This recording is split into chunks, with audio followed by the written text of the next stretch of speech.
I'd like to call the Prince William County School Board meeting, I'd like to call the Prince William County School Board to order. I'd like a motion for approval of the closed session agenda. Mr. Chairman, Ms. Jessie, I move that we approve the closed session agenda. do I have a second? Mr. Chairman, I second. I need to, now we'll have a motion for discussion, and I'd like to add an amendment, a motion to amend. I second. Okay, I'm going to read the motion to amend the closed session agenda.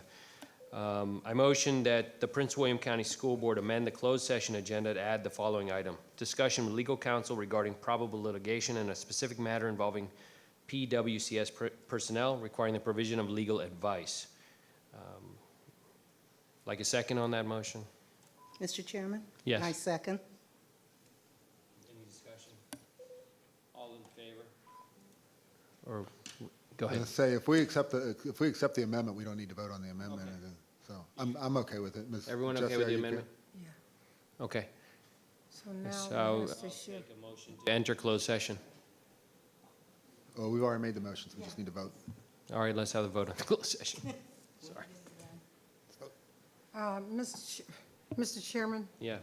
I move that the Prince William County motion in a closed session recommend that that pursuant to Virginia Codes 2.2-3711, the Prince William County School Board enter closed session for the following reasons. 1, to discuss and take actions on the appointment, releases, and non-renewals, rescission of contract, and salary substitute adjustment of specific employees, and the evaluation plan of the division superintendent under Code 2.2-3711 A1 and A2 to review placement appeals of students HS 18-202, HS 18-2-08, and PLC 18-004 under Virginia Codes 2.2-371 A2 and 8. To discuss the supervision of the performance of the board clerk under Virginia Codes 2.2-3711 A1 and 3, to discuss with the Division Council the services provided by the school board parliamentarian and the renewal of his contract for the 2018 school year under Virginia Codes 2.2-3711 A1 and 8. Debbie, are you telling me you have to refresh it? No, what I was going to say was we need to take a vote on the approval of the closed session agenda. So that's what I was asking for. Yes. That's what I asked. I asked for, so I need an approval on the agenda for the closed session as amended. Let me have that. Yeah, 102. 102. So let's have that vote first, Okay. okay? That's to approve our amended agenda. So everyone just hit, Your vote. She'll bring it up. yeah, it's there. We didn't amend it. We just agreed. Yeah. So it's really the 1, 2, 3, 4, 5.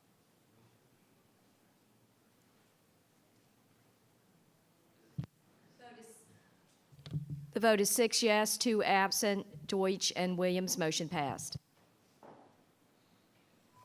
So now I need a motion to enter closed session, and, Mr. Chairman? yes, Excuse me.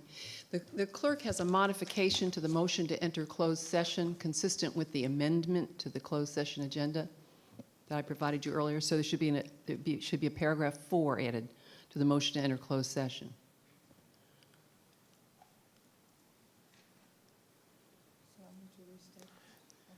well, we'll just let Ms. Jessie read the part she hadn't read yet. Can we do that? Yes. Is 4A on there? So I think she's, are you refreshing that, Debbie? I'm putting it in. Okay. Okay, fine, we'll wait. Then I'll ask Ms. Jessie to read number 4. Yes, thank you. We won't put her through the whole thing. It's painful.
Okay.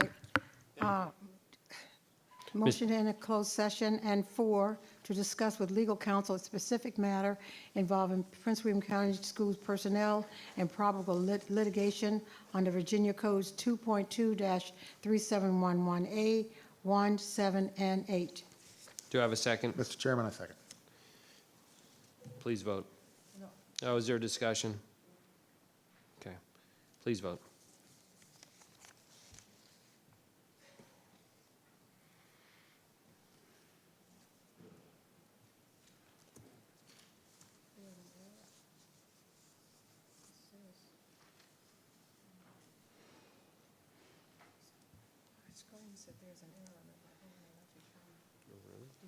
No.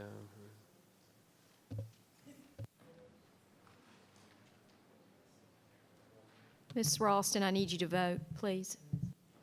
And Mrs. Jessie? I received an error message.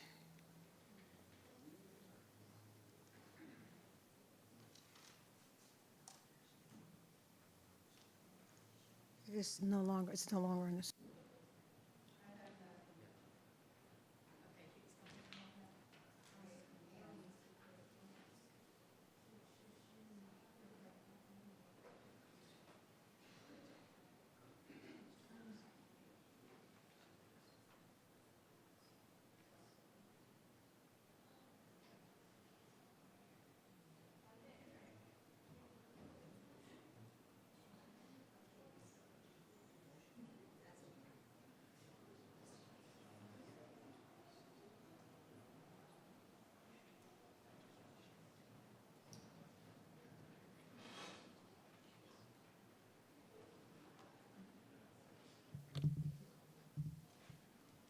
The vote is 6 yes, 2 absent, Deutsch and Williams. Motion passed.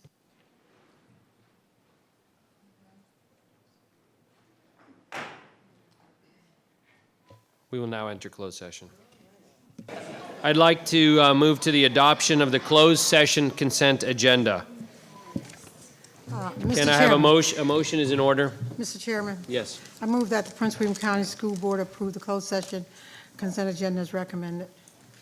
Do I have a second? Mr. Chairman, Yes. I second.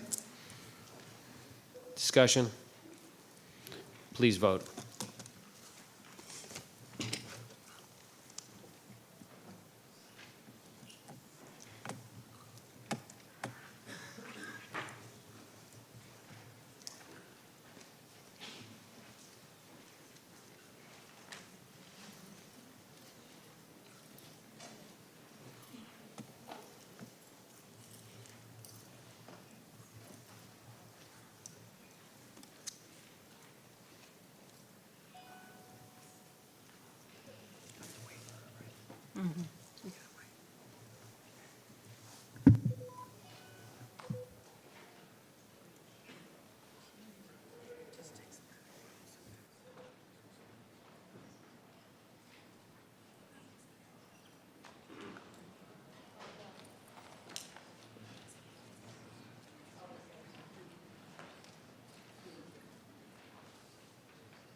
The vote is 8 yes, unanimous. Motion passed. Moving on to the closed session certification. A motion is in order. Mr. Chairman, Yes. I move that pursuant to Code 2.2, that pursuant to Virginia Code 2.2, Codes 2.2-3712, the closed session of Prince William County School Board meeting on May 16, 2018 be certified by adopting the following resolution. Now therefore be it resolved that the Prince William County School Board here certifies that, to the best of each member's knowledge, only public business matters lawfully exempted from open meeting requirements were discussed in the closed meeting to which this certification resolution applies, and 2, only such public business matters as were identified in the motion convening the closed meeting were heard and discussed or considered by the school board. Is there a second? Mr. Chairman, Yes. I second. Discussion? Please vote.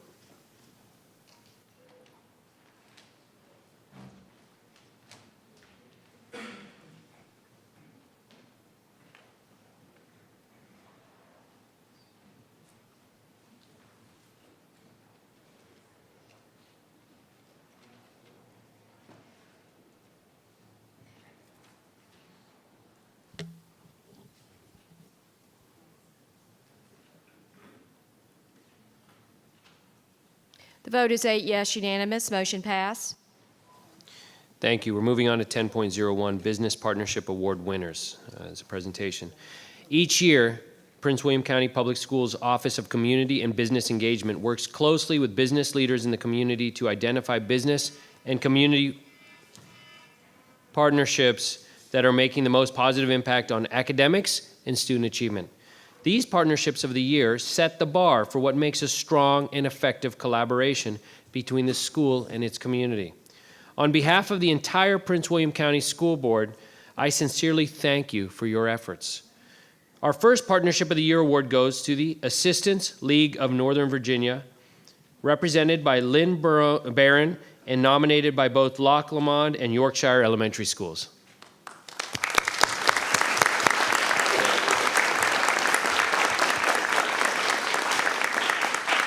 Representing Yorkshire Elementary School is Principal Lynn Marsilio.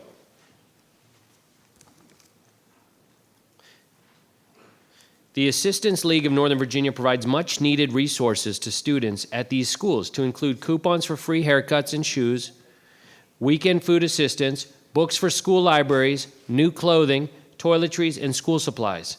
They also spend countless hours mentoring and tutoring. Please stand and be recognized again. Thank you.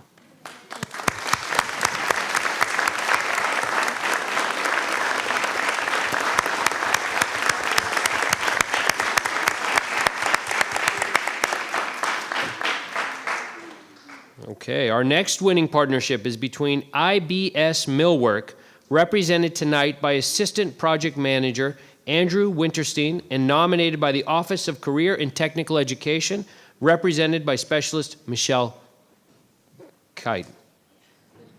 Sorry. Okay. IBS Millwork is dedicated to introducing students and parents to today's world of high-tech millworking. The growing interest of our students, specifically at Hilton High School through the cabinet-making specialty program, benefits from a committed partner like IBS Millwork as they provide job opportunities to students pursuing a career in woodworking.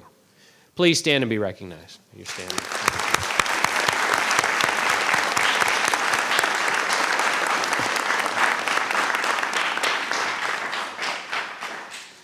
Thank you. Our third award goes to the Mason Game and Technology Academy, Virginia Serious Game Institute, represented by Vera Lichtenberg and nominated by Eric Semenauer, Partnership Coordinator and School Counselor at Stonewall Middle School. This partnership has made learning fun for students and struggling in the classroom by integrating gaming into the curriculum. Additionally, they have sponsored the Cyber Patriot team at Stonewall Middle School, where students advance to semifinals. All thanks to the mentoring of this dedicated partner. Thank you very much.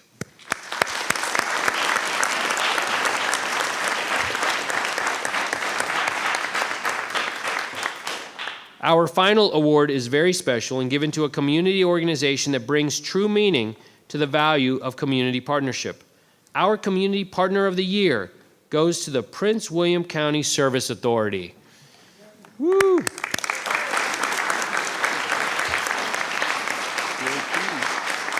Representing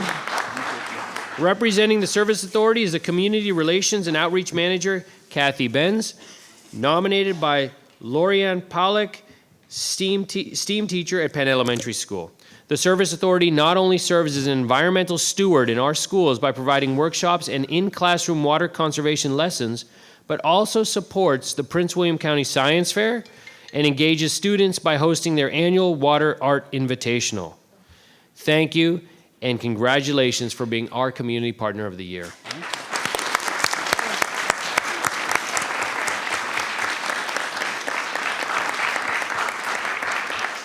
On behalf of the entire school board, Superintendent Waltz, and the administrative leadership team, I thank all of our more than 1,000 businesses and community partners for what they do for our students and staff.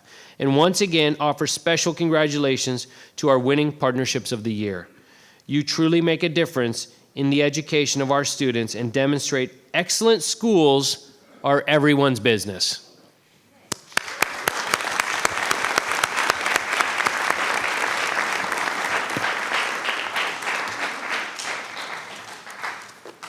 Okay. Next. to recognition, 11.01, Jason Wills in the Cub Scout Pack. Mr. Wilk. Yeah, thank you, Dr. Lateef. It's always an honor to recognize outstanding leaders in the community, in this case, particular in the Potomac District. And I'm honored to recognize a leader and someone who's dedicated countless hours for no pay to do better for his community, to instill morals, values, and patriotism in his young men that he works with. So I'll do a quick little overview, and I'll ask him to come forward as I present him a recognition for his service. So Jason Wills has led Cub Scouts Pack 289, who will come up later for the pledge, as its Cub Master for 13 straight years. His leadership, as I mentioned, has touched the lives of many families, over 150 families in Montclair. He has led the pack from the earliest days, 13 years ago, to eventual merger between the packs at Henderson and Montclair Elementary. All 4 of his children are involved in scouting, and all 3 of his sons have worked their way through PAC 289's program, including his son Hayden, who's in the Boy Scout Troop 964. He's a former sailor who served our country. He currently works for the federal government at the Pentagon. He also finds time on top of all this to serve in the Henderson Elementary School as a watchdog and volunteers a considerable amount of time into the classroom. And so with that, personally, I know Jason. He's a great individual, a great community leader, and someone I have a tremendous amount of respect for. So I'm going to call him forward. I'm going to give him a plaque. Jason.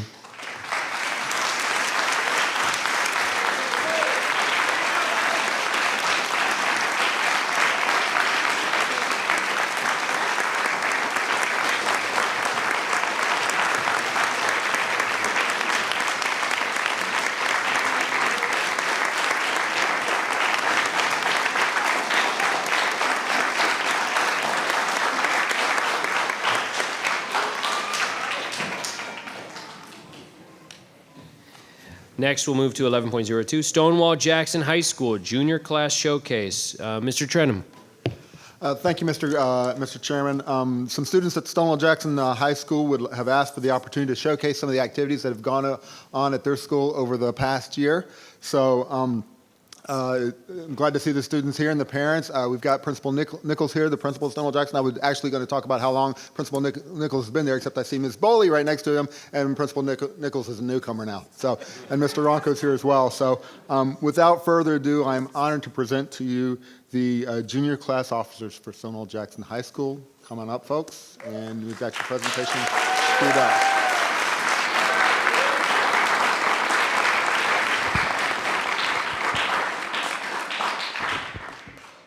Good evening, Chairman Lateef, Dr. Waltz, and members of the school board. We are the Junior Class Council from Stonewall Jackson High School. My name is Lubna Azmi, the current class president. This is Brittany Quache, our secretary, and Jalen Carroll, our vice president. We are here to showcase the achievements of a few of our scholastic and sports teams at Stonewall. With each achievement follows hard work and dedication from each of Stonewall's students and educators. To the students and parents that are here for Stonewall, when your scholastic or team is named, please stand. Once your achievements have been acknowledged, you then may be seated. Many of our clubs and student organizations have been very engaged this year.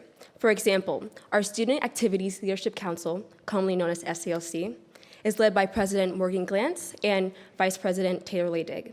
The SALC has worked on many beautification projects and created many murals this year.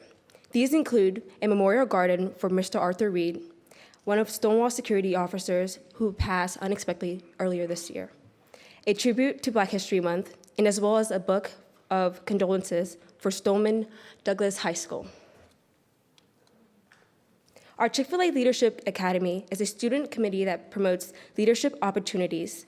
This last Friday, they held a Battle of the Badges, a friendly basketball competition between students and the Prince William County Police and Fire Departments. They also participated in Thank You Project, which created gifts to thank the important people in their lives. Stonewall's JROTC marched in the Christmas parade in Old Town, Manassas, in which the Corps placed first in their marching unit category. The drill team placed 9th in the state drill competition. One of our cadets won an Air Force scholarship and will be attending Ohio State in the fall. The VEX robotics competition team was tournament champions in Hampton Roads and became state national qualifiers, in which they placed 9th at the state competition. Steve Hirsch is Stonewall's underwater robotics team, and they got first place in the engineering category, notebook category, excuse me, at regionals, and 2 teams qualified for internationals. Our music programs have been very successful this year. This year, at District 9 Orchestra Assessment, all 3 of Stonewall's received superior ratings. We are one of the only 4 high schools to do this. Individually, 4 of our students were invited to perform at the Manassas Symphony Orchestra. At the Woodbridge Viking Invitational, Stonewall's marching band received first place in the AA category and also received superior ratings at the marching band assessment. This superior rating has earned us the distinction of being designated a Virginia Honor Band choir.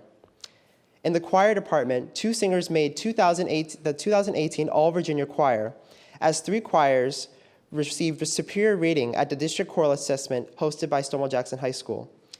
At Nashville competition hosted by World Stride, concert choir topped ranked with first gold out of the 14 choirs.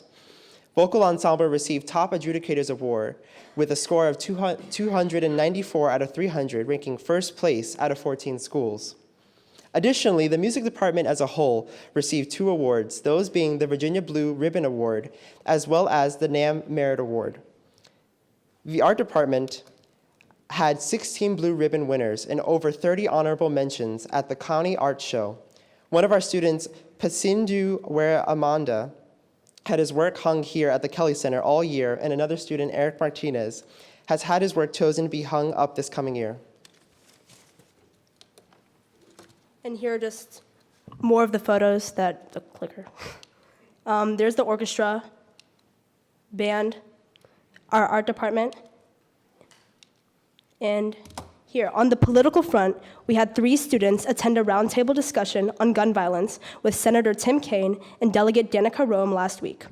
Delegate Danica Roem held a Q&A session with the Pride Club, in which each club head got to sit on the panel and discuss policy with her.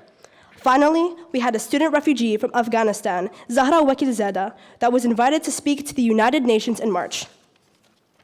Athletically, our boys lacrosse team is our most scholastically involved sports team, helping to make the Memorial Garden for Mr. Reed, and over the last 2 years, raised nearly $2,000 for the Officer Downs Memorial Charity. This year was also the 2nd year they volunteered as escorts at the Miss Ability pageant in Manassas. 12 of the players are conference selections, and Trevor LeClaire won Player of the Year.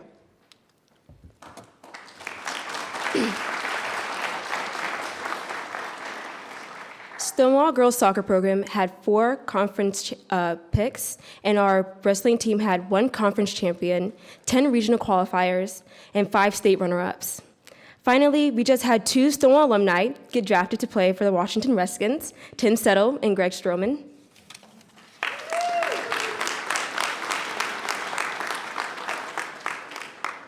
These are just some of the amazing things that Stonewall has accomplished this year. Our students have worked hard and dedicated their time to make our community better.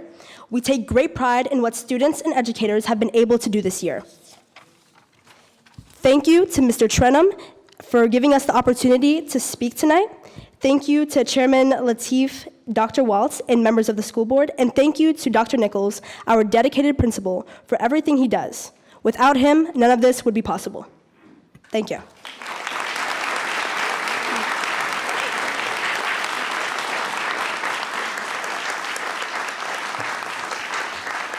Thank you. Thank you so much for that fine presentation. Next, I would like to call this meeting of the Prince William County School Board to order. Oh, I should have done this first. How about that? There will be a moment of, let's do this. We'll do a moment of silence at the request of Justin Wilk.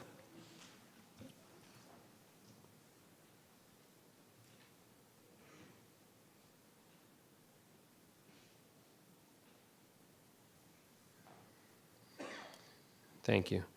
Next, we'll ask the Cub Scouts from Cub Scout Pack 289 if they would like to lead the Pledge of Allegiance for us. Please come up to the front, folks.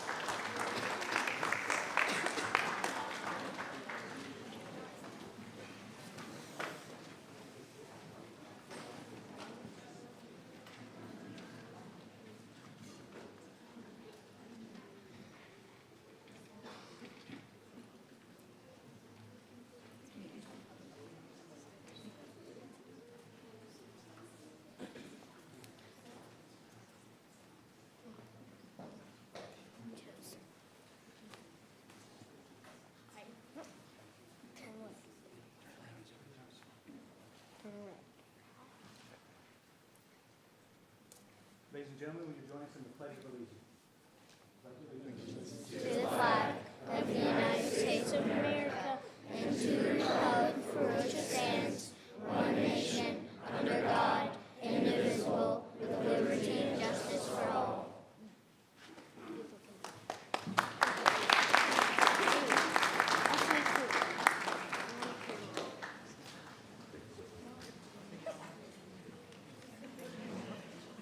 Moving on to the approval of the public meeting agenda, a motion is in order? Mr. Chairman, Yes. I move that the Prince William County School Board approve the public meeting agenda as recommended. Is there a second? Mr. Chairman, Yes. I second. Any discussion? Please vote.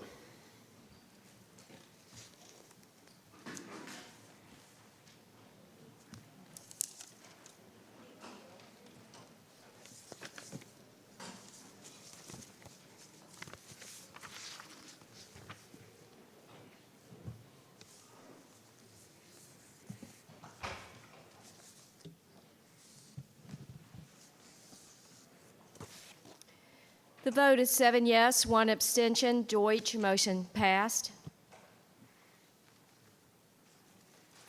Thank you. Moving on to the adoption of the consent agenda. Mr. Chairman, Yes, motion is ordered. I move that the Prince William County School Board approve the public meeting consent agenda as recommended. Do I have a second? Chairman, I second.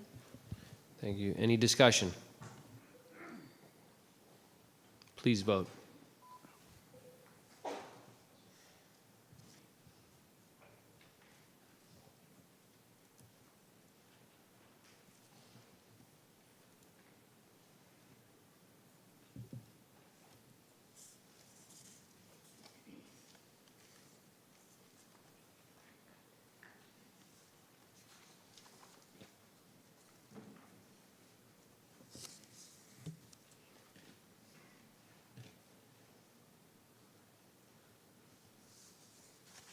The vote is 8 yes, unanimous, motion passed.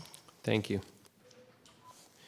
Moving on to citizen comments. Moving on to citizen comments on the agenda and non-agenda items. It looks like we have tonight 9 people that signed up in advance, or well, 8 people that signed up in advance and 1 that signed up at the door.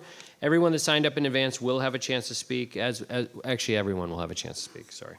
If we are still within our 30-minute window, we will go forward with the remaining speakers at the door. We don't need to do that. I will call the first 10 names and ask you to take a seat in the front row. Brandy Provenzano, Carol Bass, Anastasia Cartilage, Carolyn McNeil, Richard Jesse, Rhonda Jackson, Jonna Dominic, Doug Widener, and Wanda Boley. You will have 3 minutes to speak, and the clerk will keep the time. The lights on the monitor will indicate your progress. The yellow light will signify that you should sum up your position. Red indicates the time is up, and you should stop. Please use proper decorum and manners while at the podium. If you do not do so, you will be asked to step aside. Please give your name and address for the record when you approach the podium. Our first speaker is Brandy Provenzano.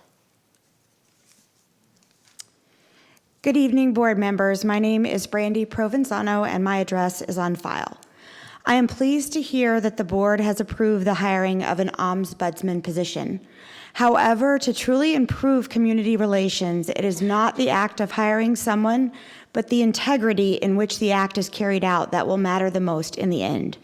Questions that need to be answered prior to hiring include: who will hire the ombudsman? Who will the individual report to? How do we ensure that the selected individual is truly impartial? And will division leadership listen to the suggestions presented by the individual? How can the board ensure that the individual is free to carry out his or her job without interference? Right now, teachers and parents feel they have been formally and publicly scolded via the letter that Mr. Bixby sent out. We know that such a letter must be approved beforehand, so we knew it was not only his words, but the words of division leadership. Teachers who courageously came forward were mischaracterized as a few disgruntled employees, when we all know that that could not be further from the truth. The parents were also characterized as bullies themselves, when in reality they are a group of over 900 community members who came together to try and help our teachers because no one else would. The community and the teachers deserve an apology for being mischaracterized in such a way. The only reason that the group had to come together in the first place was because the teachers from 3 separate schools had been trying for years, over 12 years, to be heard. Finally, the community and the teachers do not feel heard because at school board meetings, members and leadership often refuse to look us in the eye. They talk while we are talking, whisper while we are speaking, look at their phones or their screens as if they don't see us. Many board members and leadership members do not respond to our emails. Many board members and leadership members are not willing to come out into the community to just listen. We just wanted to hear someone say, "We hear you." We do not feel heard because we have not been acknowledged in any way, shape, or form by division leaders. Allison and Gil attended Candlin's Town Hall meeting on Monday, and we are grateful. However, the issues that were discussed were countywide, systemic in nature, and were not just Reagan issues. Months ago, when all of this first started, I asked Dr. Waltz and the board to consider a proactive approach. Had the division simply acknowledged that mistakes were made and agree to try and prevent them from happening again, we would not be here today. We are here, we are waiting, and we are hopeful, but we are also very, very concerned about our school division and the lack of leadership that has led us down this path. Thank you again for listening to me. Thank you. Next, we'll have Carol Bass.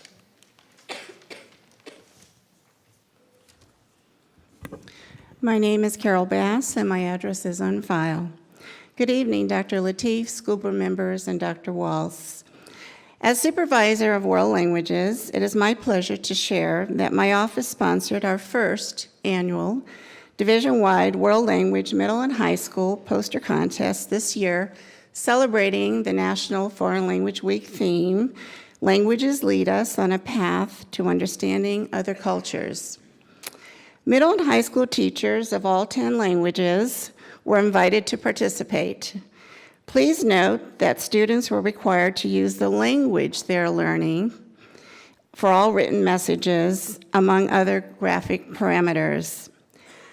I am grateful to our 3 volunteer judges, all retired former Prince William County School leaders, Mrs. Debbie Bernard, Visual Arts Coordinator for the division, Mrs. Alexandra Reston, Department Chair and Specialty Program Coordinator for Lake Ridge Middle School and Spanish and French teacher, and Mrs. Karen Guerin, World Language Department Chair and Spanish teacher of Hilton High School. At this time, I proudly present to you and to our school community our top 3 high school poster winners and their teachers. Students, please come forward when your name is called. First place, Mame Yajimang, with Mrs. Monica Camazon, her teacher from Colgan High School.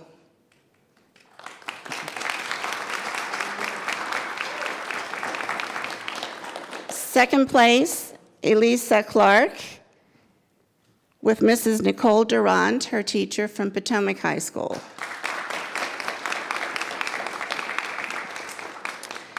Third place, Caitlin Rogan.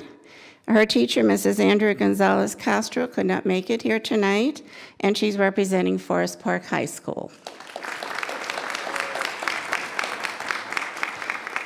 Congratulations, high school student winners.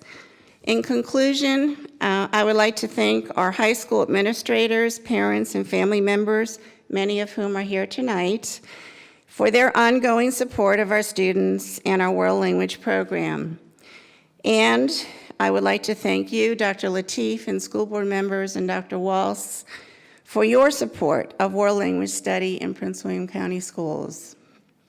And now, Mrs. Anastasia Cartledge, our world language instructional coach, will present our top 3 middle school poster winners. Thank you.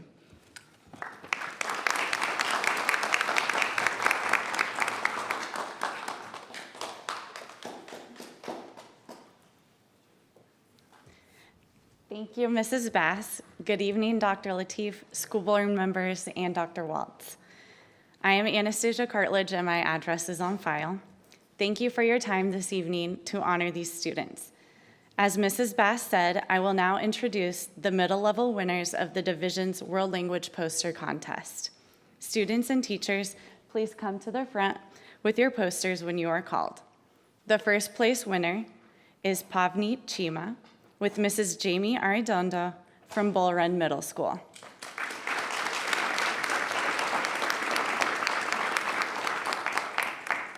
Next, in second place, is Maxive Andreev with Mrs. Lita Lowe from Pennington Traditional School.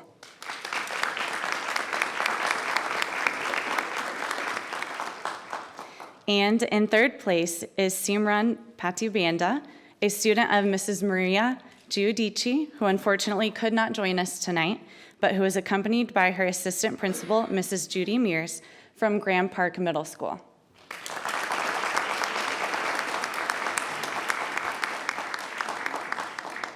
Congratulations, students, and thank you, teachers, families, and administrators for your dedication to our students.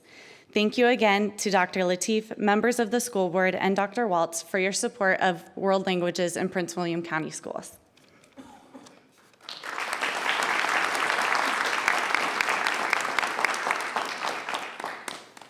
Carolyn McNeil.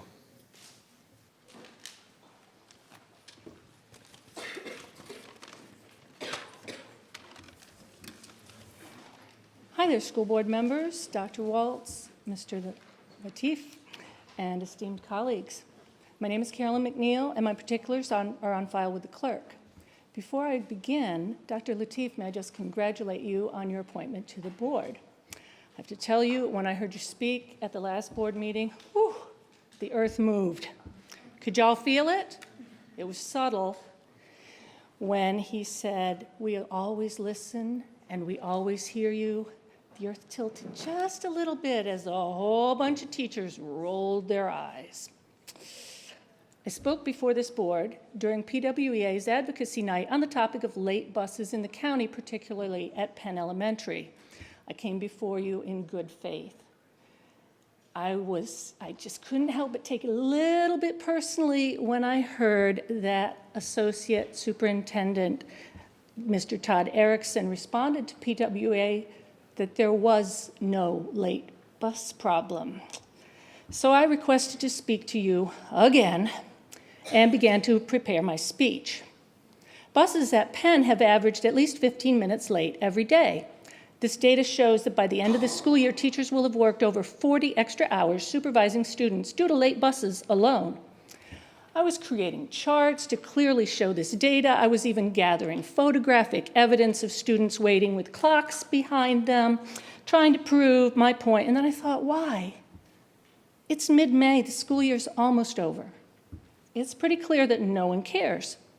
It's like living in one of those old Charlie Brown TV specials with the Peanuts gang. Whenever a teacher speaks, all you hear is, wah, wah, wah, wah, wah. So I'd like to end with just a little personal anecdote. While my daughter was working on her degrees, so proud because clearly I'm not the bright one in the family. My daughter did some substitute teaching in Prince William County, and I was so proud when teachers would come up to me and tell me how good she had done, what a natural she was, how she was welcome back in their classroom anytime. But every teacher asked me the same question. They all said, "Is your daughter planning to go into education?" And when I replied, "No, she has no interest in doing that," they all replied with some variation on, "Good. I'm glad she's not going to be a teacher. Teachers get no respect." Thank you all for your mwah, mwah, mwah, and I hope you have a very pleasant mwah.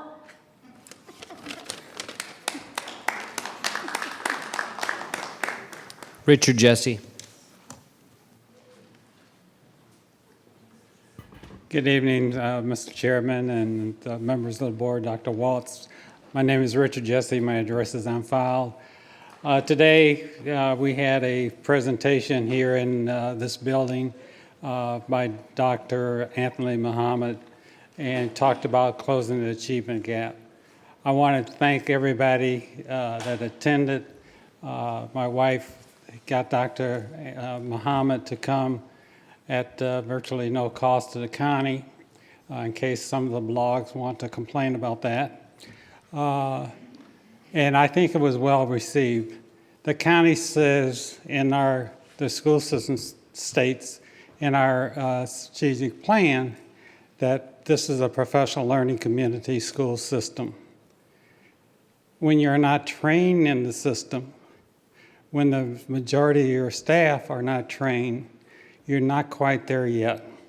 We have a good school system, but the professional learning community system is recognized by many of the leaders in the educational field as the way to get things done. If we want to be the best in the country, we want to be world class, one of the first goals I think we should have is not to be better than the state average. We should be the rubric that the state is saying we need to catch up with Prince William County. We need to be the standard for the state of Virginia. And then once we are there, we need to be the standard for the nation. And then we can be world class. We're not there yet. We're getting there. And this was a good first step. Thank you.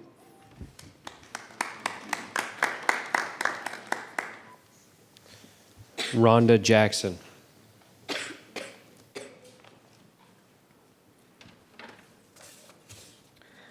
Good evening, Dr. Lateef, school board members, and Mr. Waltz. My name is Rhonda Jackson, and my address is on file. Having a student with a learning disability can be challenging because as parents, we are fighting for equality for our children to be included in various types of systems and communities that aren't effectively designed to accept the diversity of our children who learn through different techniques. Many organizations are designed without consideration of people with learning disabilities or have minimal accommodations. People who don't have children with a learning disability typically are unaware that inequality exists for our children as they become adults. There's inequalities in colleges and universities, communities, employment, simply because they learn and process information differently. Honestly, fighting for equality in education is draining and overwhelming experience. Yet when success happens, no matter how big or small, it can be an uplifting and a hopeful experience. Creating equality takes commitment and sacrifice that goes beyond any advice, parent handbooks, job descriptions, training, and paycheck. It truly takes a village to raise a child with a learning disability. But have you ever asked who are the village people besides the 70s and 80s disco group? Various people are in the village and not everyone helps. The village people raising children with learning disabilities are extraordinary people with creative outlooks that will push the limit and find alternatives. It starts with parents like me looking for people that will examine the strength of a child to exhilarate change and growth. People who are able to hear a parent's concerns and can discern a call for help to educate and not view it as a complaint. When the village people are willing to step outside of a process that they know doesn't work for the students, this begins true partnership and collaboration in the success of the student being raised by the village. I can't list all my village people who have been instrumental in partnering with me during elementary to high school, but the ones that stand out are Nancy Tabell, Jolinda Mosashek, Miss Sunshine, Janine Hamilton, Crystal Branscombe, Matt Carbo, specialists such as Jennifer Parker, Michael Aberson, Dana Stevenson, and Ann Rice. Today, change has been implemented in the county where alternative SOL testing is provided for those that need it. As a result, my son, Zachary Thorpe, will be graduating June 2nd with a standard diploma when others didn't think he could. The people that stood with me under the leadership and support of David Cassidy at Hilton High School in helping to make this possible are Dory McAllister, Lee Holland, Kimberly Nye, Ben Goodman, and other staff in which Hilton High School has recognized. I encourage parents to keep pushing their child's success is in your hands. Push for equality because all the work you do for your child helps support and save someone else's. I encourage people who don't understand the inequalities in this area to be open to learn because we need your help to evoke equality for our children now in education and employment. We should all be an agent for change and equality. Thank you.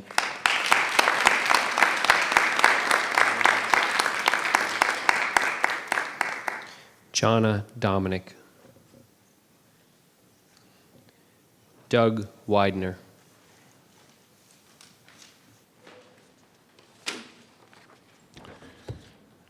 Good evening. My name is Doug Widener. I live in the Brentsville District, and I represent the Citizens Alliance of Prince William.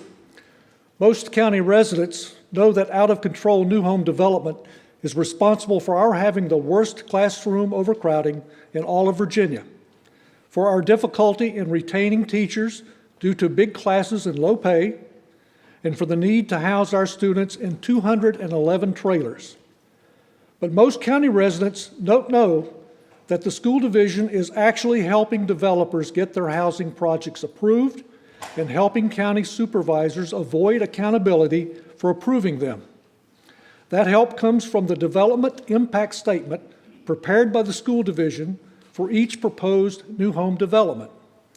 Instead of revealing the real negative impact that the development would have on schools, those documents ignore most school problems, provide misleading information, and are heavily biased toward project approval.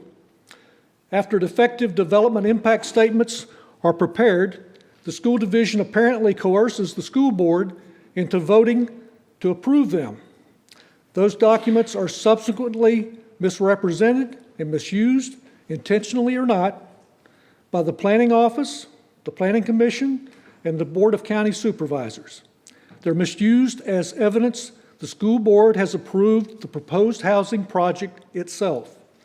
We don't believe that that's the intention of at least some school board members based on comments by Mr. Deutsch and Mr. Trenum at your meeting on March the 7th. If you haven't heard them or don't remember them, you should go back and listen. We provided each of you with a recent example of how the school board's approval of development impact statements is apparently being misused. At a public hearing on April 4, a proposed development of 325 housing units received the Planning Commission's okay after one of the commissioners stated, quote, "The school board has approved this project." Following that statement, the Planning Commission simply ignored our list of school concerns we had identified and given them. By the way, none of our serious concerns were even mentioned in the school division's development impact statement approved by the school board on March the 7th. One of our concerns with the development impact statement for that project was its agreement to accept 3 trailers from the developer, essentially in exchange for approving the project. We don't know who in the school division negotiated that deal with the developer, since the development impact statement was not signed.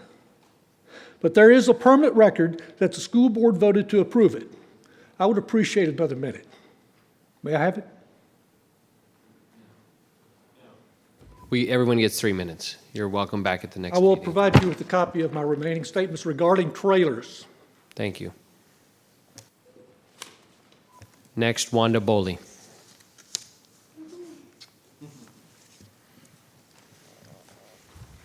Dr. Waltz, Mr. Trenum, members of the Prince William County School Board, my name is Wanda Lundboli. I'm the co-director of Stonewall Jackson, and my address is on file.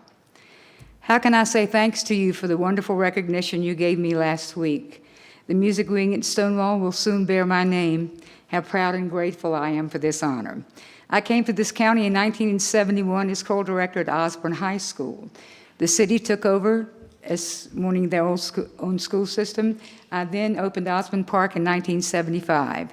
In 1980, I decided to go get my master's degree, which I did. When I came back to this county, there were no high school jobs available, so I taught at Ripon Middle School for 3 years and thoroughly enjoyed it. In 1984, Stonewall Jackson opened. I got the job, and the rest is history. I have been richly blessed by the Prince William County School Boards. You have trusted me with my singers to travel not only here in the United States, but abroad as well. You have provided lifelong memories for hundreds of students who otherwise would not have had this opportunity. You have a tough job. You just can't please everybody all the time. I can only tell you I am proud to have had the opportunity of being a part of an outstanding school system, and I have said that everywhere I've gone, to every conference, every school setting that I have been a part of. My contract says teacher. but I was a mother, grandmother, counselor, but more importantly, I was a friend, and sometimes a tough friend. I thank you professionally and personally, and may God bless each and every one of you.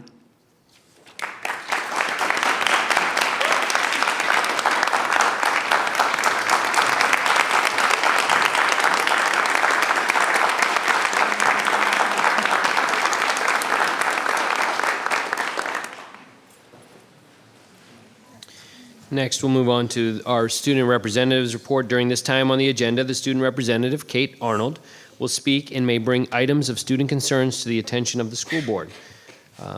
Kate may then ask the alternates to speak if they wish. That would be Mr. Mahin Sanchez and Zaki Panshiri. Thank you.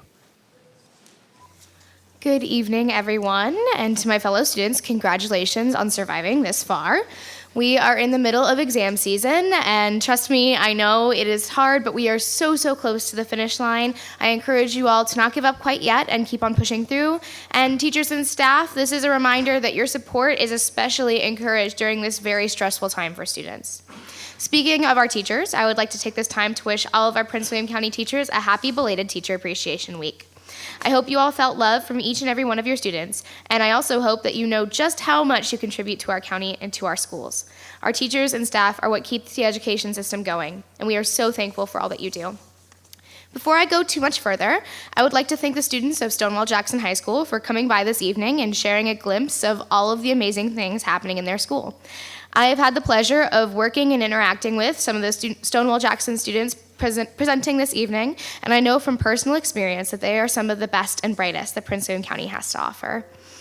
I hope to see all of you guys at our town hall next week so I can have more of an opportunity to chat with you.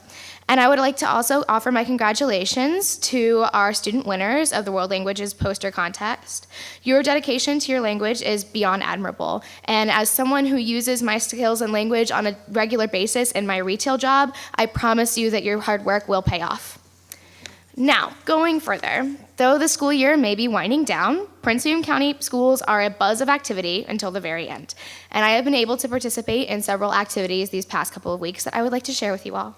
This Saturday, I had the opportunity to attend the Suicide Awareness Walk at Forest Park High School, along with Miss Jessie, Mr. Wilk, and Miss Satterwhite, and Dr. Lateef. This event was planned and hosted by a group of hardworking students, many of whom were in the boardroom 2 weeks ago to promote the walk. They were helped by AP government teacher Miss Shannon Garrity. The event focused on breaking down the stigma around suicide and encouraged students to open up to conversations about mental health, no matter how challenging that may be. This event served as a phenomenal way to form habits of breaking down stigma by having open and honest conversations, a practice that must continue into daily life in order to be effective and reach the ultimate goal of normalizing healthy conversations about suicide and mental health. I encourage all students, including those who did not have the opportunity to attend the event, to make these conversations a part of their daily routine. Additionally, I had the opportunity last week to attend a roundtable discussion with both local and state legislators about ways to promote student safety in schools.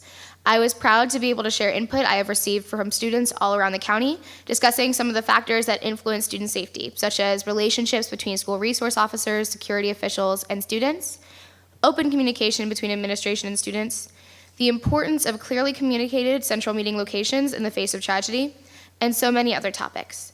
The PWCS pilot program to hire retired police officers to strengthen school security was also discussed. When these officers come into our schools, I hope that administrators will work with them to help them form relationships with students that allow students to feel comfortable sharing safety concerns with those there to protect them. Invisible security is not the best form of security. After all, we tell students that when they see something, they should say something, but students can't say something if they don't have a relationship with who they're supposed to say it to. I will also be able to share more school-specific concerns in regard to safety tomorrow in a meeting with Dr. Waltz. One conversation I had about student safety this week took place at the Woodbridge District Town Hall. This town hall also continually emphasized the importance of administrative presence in their schools. Students shared that when they don't see their administrators walking the hall, they feel disconnected from their school and the staff that is there to support them. They also shared the importance of administration giving equal attention to all students. Some students felt that administrators offered attention to sports teams over other student organizations. One recommendation that I have for administrators that hope to deepen their relationship with their students is to make it a personal goal to visit at least one student club meeting per month, dedicating each month to a different organization. This way, students from all social groups will be able to feel as if they receive equal attention from their administration. Additionally, we discussed the importance of offering student support groups for mental health and developing relationship with counselors. And the students present brought up some specific ideas that I plan on contacting the head of counseling about later this week.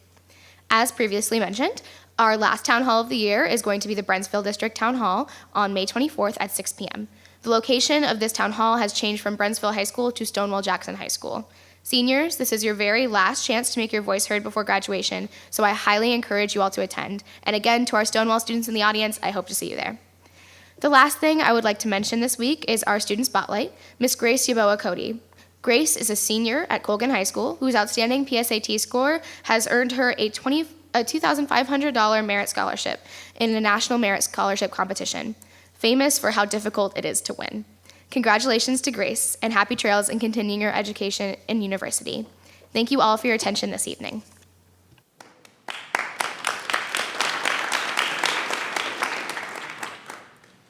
Maheen. Thank you, Chairman Lateef, members of the school board, Dr. Waltz. Firstly, I want to offer a belated Happy Mother's Day for all the moms, grandmas, aunts, and also for our staff. A lot of times we don't recognize that staff a lot of times are secondary mothers for children. Sometimes they're going through tough lives. You never know what a background of a child is, and they truly serve that role. So once again, thank you for everyone who serves that role. 2 weeks ago, I had the chance to briefly mention my visit to Battlefield's Act Around Kindness Club. And let me be the first to tell you how amazing this group is. Let's face it, we all have our days where it may be kind of hard to get up in the morning. Maybe our hair is kind of messed up that day. We woke up on the wrong side of the bed. It's kind of nice, though, when someone takes the time to be kind, to make our day.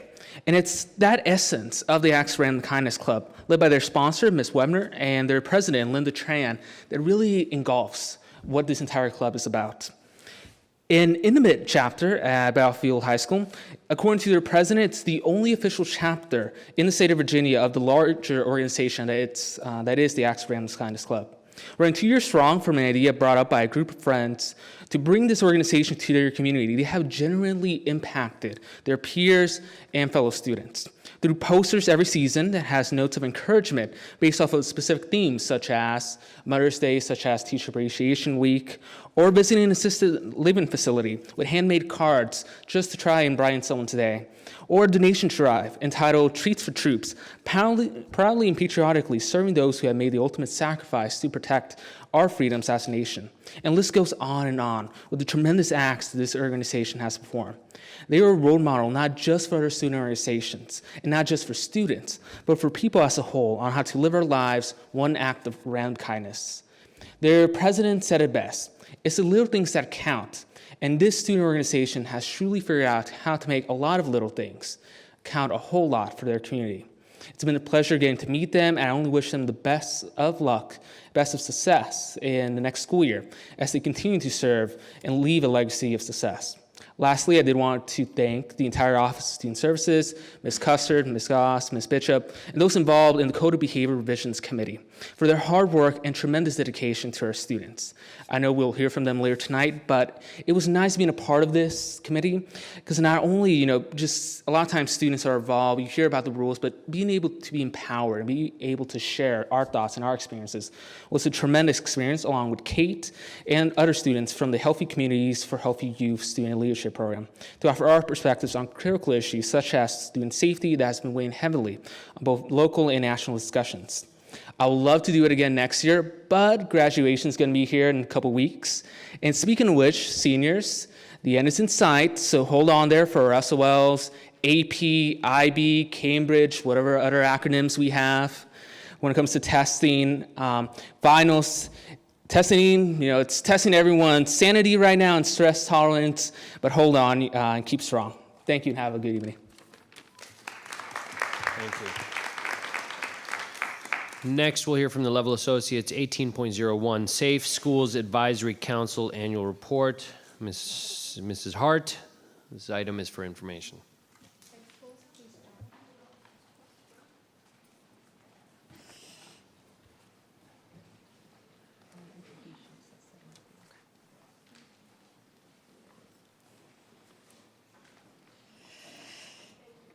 Good evening, Chairman Lateef, members of the school board, and Dr. Waltz.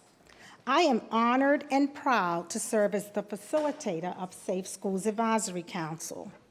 As a result of your collective vision for school safety, the Safe Schools Advisory Council consists of a committed and caring group of Prince William County Schools employees, community service leaders from the police department and from the fire department, as well as school board appointed representatives.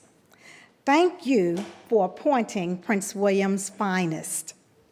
We are excited about this year's efforts that have resulted in 2 public service announcements in collaboration with our very own communications and media staff. As you can see, our dedicated and dependable chairman, Mrs. Wendy Dempsey, is eager to share the Safe Schools Advisory Council's accomplishments for school year 2017-2018. Mrs. Dempsey. Yes, eager indeed. Good evening, Dr. Waltz, Chairman Lateef, board members, Lori, of course. How is everybody tonight? Good? It's almost over. I promise. Magical. I like that one. All right. So the purpose of Safe School Advisory Council, it was created to support the safety and security of students, staff, and schools. The Safe School Advisory Council meets on every second Monday of the month during the school year at the Kelly Leadership Building. Over time, Safe Schools Advisory Council, I've had 3 Mondays in a row, fumbling my words a bit, has shifted the focus on hardware to mental health and preventative services.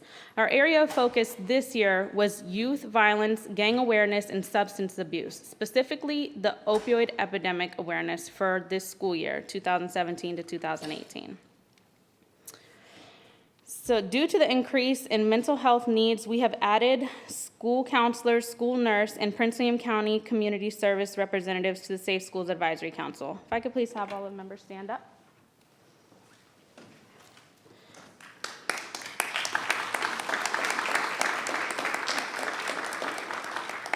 Thank you. Youth violence is not overwhelming our community, but it is an issue we must all confront by the rise in community awareness. Report violence crimes by 911.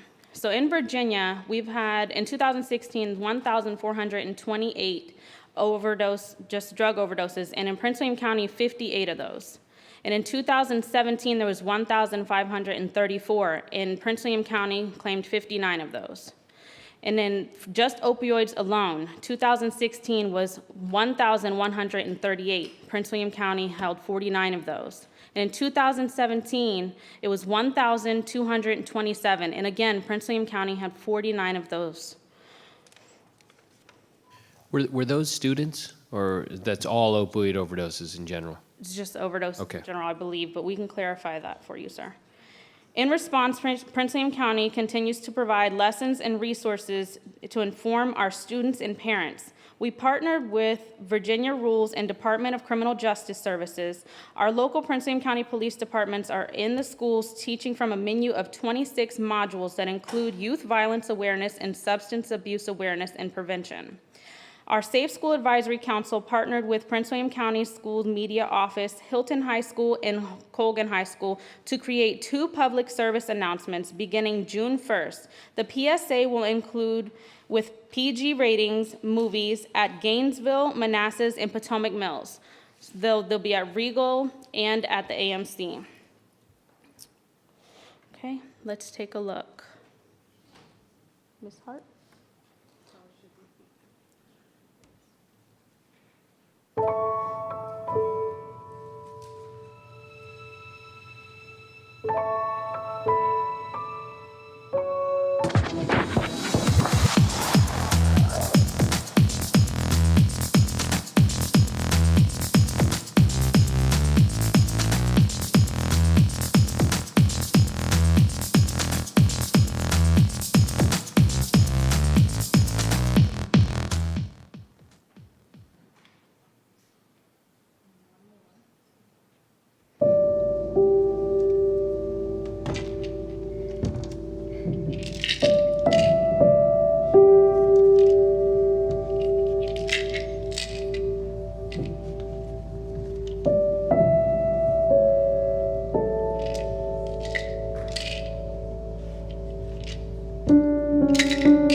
On behalf of Safe Schools Advisory Council, we would like to thank our school board for funding these PSAs, which will be shown throughout the summer. Safe Schools Advisory Council will continue to provide information and resources that support resilience and partnership between home, school, and community. Safe Schools is everyone's business.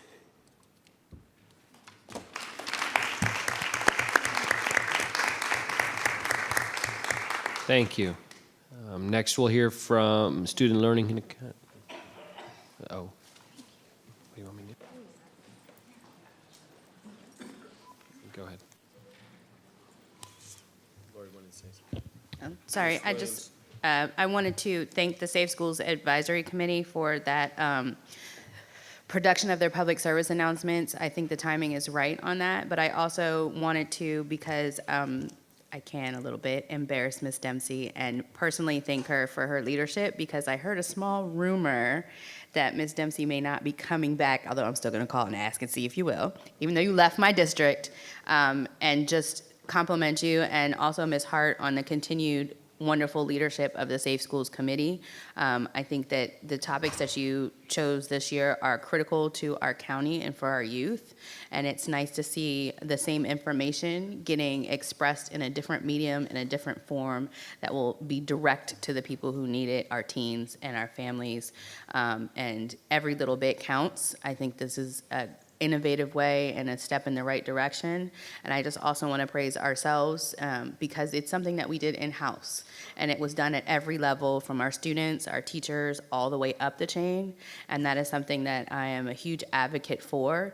And as the results show, we do produce good work. So I just want to say from the bottom of my heart, thank you, Ms. Dempsey, and thank you, Ms. Hart, and to the rest of the Safe Schools Advisory Council. Thank you for your service. You do a fantastic job for us every single year, because we can't do it alone. So thank you so much. Thank you.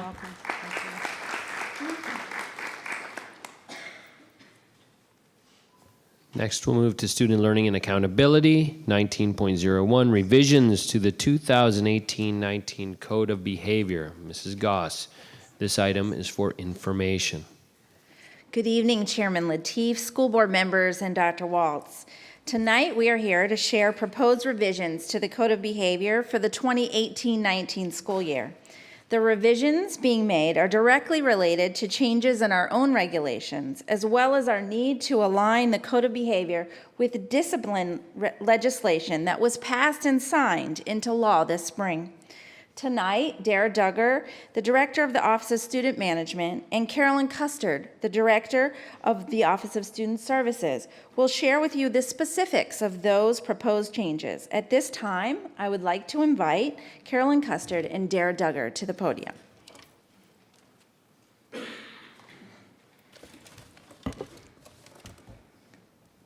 Good evening, Chairman at Large Dr. Lateef, members of the school board, and Dr. Waltz.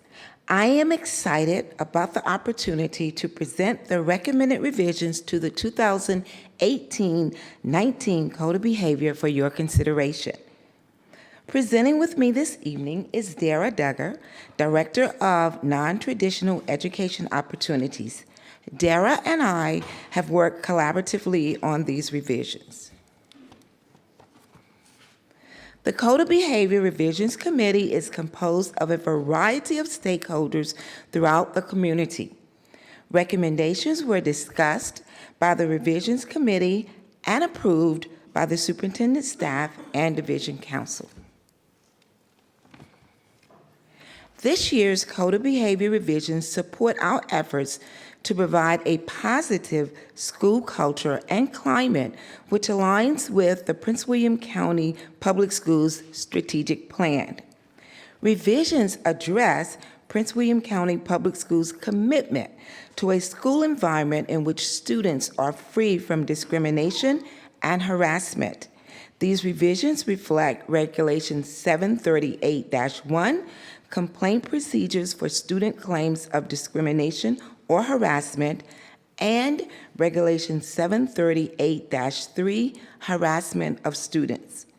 We are pleased that our new position, Title IX Coordinator, will be available to provide assistance and support to students. Regulation 724-1, attendance and excuses, now allows 3 school days instead of 2 school days to return a written statement which provides the documentation for the absence and is signed by a parent or guardian.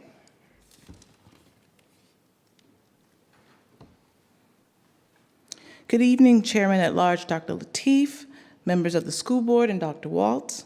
The changes to the Code of Behavior will be minor. However, the Office of Student Management and Alternative Programs procedures will be changed to comply with the changes to the Code of Virginia. House Bill 1600 reduces the maximum length of a long-term suspension from 364 calendar days to 45 school days. Both House Bill 1600 and Senate Bill 170 provide exceptions to these restrictions if the disciplinary offenses involves weapons, drugs, physical harm, or credible threat or physical harm to others, or the school board or division superintendent or his designee finds that aggravating circumstances exist as defined by the Virginia Department of Education. Senate Bill 170 restricts expulsion and suspension for students preschool through grade 3 for no more than 3 school days.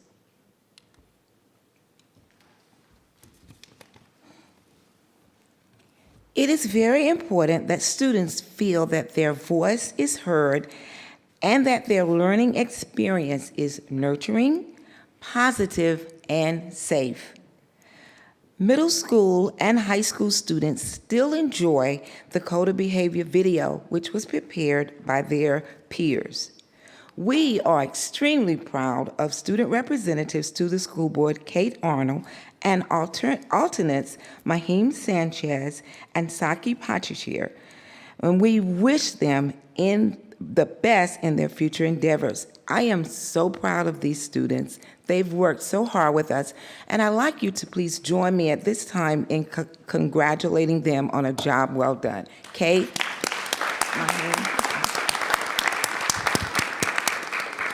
it has been a pleasure working with you and many other students. Thank you to the staff, students, and parents who continue to actively participate to support a school environment that is positive and safe for students and staff. Thank you to the HCHY Students Lead Team, Ms. Debbie Bishop, and Mr. Jeffrey Gervin for the time spent ensuring that student voices are heard through empowerment, engagement, and strong school and community connectedness. Thank you. Any questions? Oh, Ms. Arnold. Not a question, but a thank you. Ms. Custard and Ms. Ducker were fantastic throughout this entire revision process. I know that the Code of Behavior is something that students continually refer back to throughout their education career, and you guys did a fantastic job of making this process smooth. I had the privilege of being able to sit in on that meeting and contribute, and you guys ran it perfectly, and every person in that room was heard and had equal value to their opinion. Speaking to the topic of letting student voices be heard, Ms. Custard, you have pioneered that from the very beginning, and I fully believe that a lot of the reason why my position exists is embodied in you, in that you promote student voices. So you and so many other people in this county and on this board do a phenomenal job of promoting the importance of student voice, and for me, being able to sit in that Code of Behavior revision session and seeing how many people in that room were students was a phenomenal example of that. So thank you all so much for making sure that students are counted as equals, especially because this is our education system. Thank you so much. Thank you. I know I'm full of comments tonight, but every year, I'd just like to take the opportunity to thank Mrs. Custard. Your ability to bring the students in the fold and to include their voice in something that we hold them accountable to is just absolutely phenomenal. And just to hear it again from a student perspective, that they feel valued and heard, is really important, because we do make the majority of decisions for them. And for them to be able to express themselves and you to be able to translate that into a document that we can all understand, I greatly appreciate, especially since I remember back in the day when I had my own from Prince William, and it was like, what is this? I just want to thank you again, and I just want to also publicly thank you for taking time to speak to me about the Code of Behavior. I did not get my documents to you in time. That was completely my fault. But I appreciate that you took time out of your day to speak to me and to listen to my ideas as well, because it is definitely something that you do far better than anyone I've run across. So I just wanted to say thank you, and I appreciate you both. Thank you. Thank you, ma'am. And I want to tell you that one advantage of the code of behavior is that we can always make changes. So you still have time to talk with me. We're happy to make those changes. Thank you for letting me turn my homework in late. Yes. Thank you. I'd like to echo Lori's and Kate's response for a sec. You know, as our students go off to college, many of them are going to be part of their honor councils at their universities, and they're going to be in charge of their own discipline, and it's a serious responsibility. So thank you for empowering our students in helping them manage their own lives and their own disciplinary actions. Thank you so much. Yes, sir. Thank you. Ms. Jessie. I just want you to expand on the House bills that, and the rationale for House Bill 1600 and Senate Bill 170 a little bit more. I read through some of your changes and had a sense of a little bit more detail on no student in preschool grade 3 may be suspended for more than 3 days or expelled from attendance at school. Are there any exceptions at all? Yes, there are. As stated, the exceptions are for drug offenses, firearm offenses, certain criminal acts that prohibit, students from being on campus, as well as physical harm or credible threat. So there are exceptions, yes, and aggravating circumstances. And the House Bill 1600, the long-term suspension, what was their rationale? Do you guys know the rationale for that bill? What was the thinking? A reduction in the maximum length of long-term suspension would reduce the period of time that such students are excluded from the average daily membership, resulting in an indeterminate increase in the average daily membership. Mm-hmm. Yes. Okay. I just wanted to say that, the school system, you stepped into the big shoes, Dr. Lacey, and everything I've heard from you and your presence tonight, you have presence. Thank you. You seem to be very comfortable at the mic, probably because you were mentored by Ms. Custard, who's very comfortable. But I want to welcome you to your new job. Thank you. And from what I can see from now, you really, Dr. Lacey would be very proud of you. Thank you very much. Thank you. We'll move on next to 19.02, Comprehensive Review of Special Education, Pre-K through Grade 12. This item is for information. Mrs. Goss. So, good evening again, Chairman Lateef, school board members, and Dr. Waltz. Tonight, we are here to share the results of the comprehensive external review of special education conducted by PCG Education. The review process will be discussed along with commendations and recommendations. I want to first invite Dr. Michelle Roper, our new director of the Office of Special Education, to the podium to introduce the project manager and share some insights, observations, and examples of work she is leading in the division. Dr. Roper?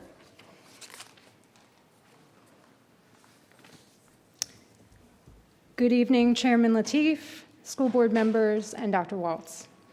Tonight you will hear the recommendations as the result of an external review, and I am excited about the next steps in continuing to watch Prince William County Schools' special education programming grow.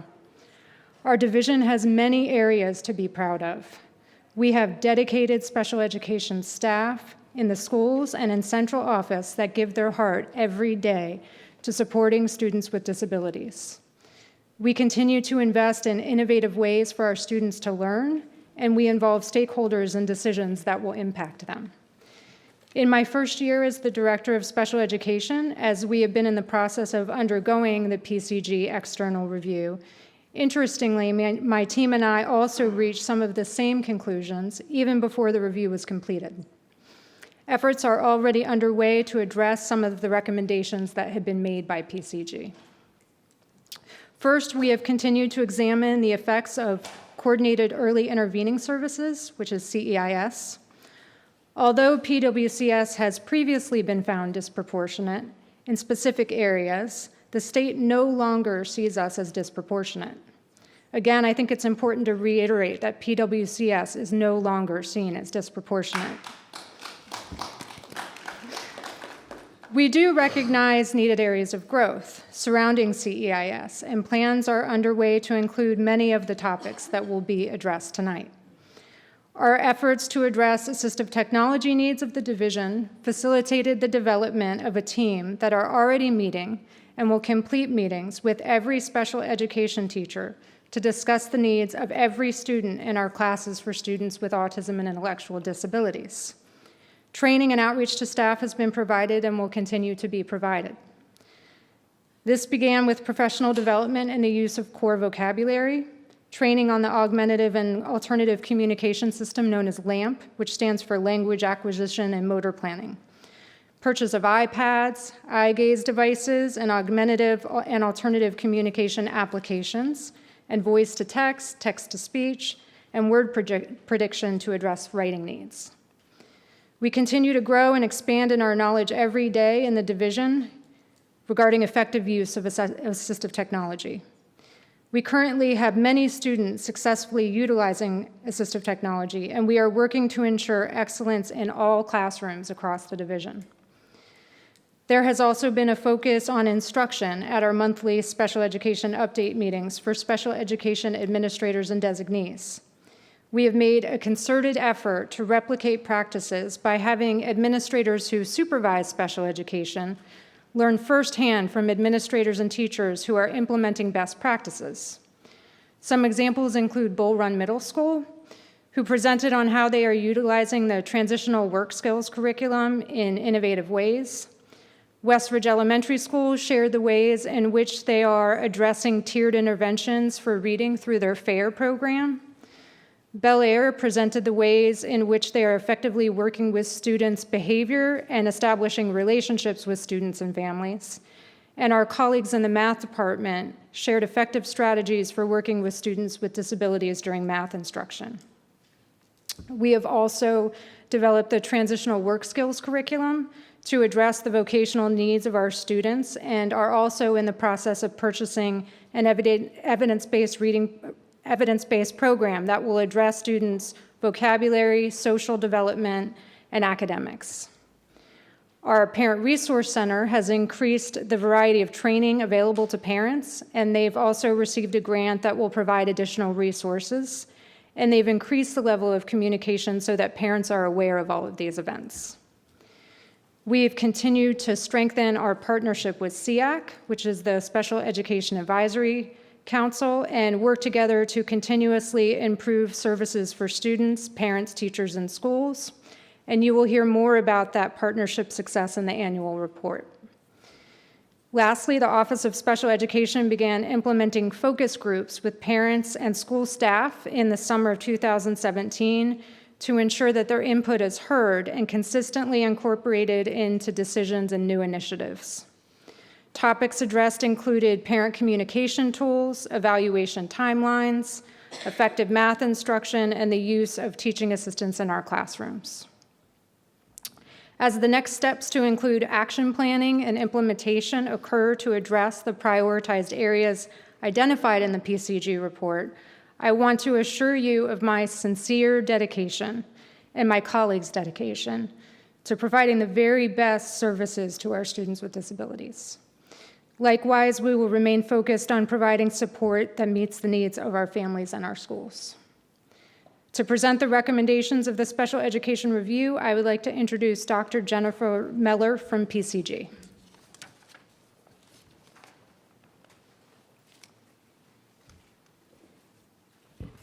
Hello, good evening to you all. My name is Jennifer Meller. I work for Public Consulting Group, and we were hired by the district, the school division, to do an external review of special education.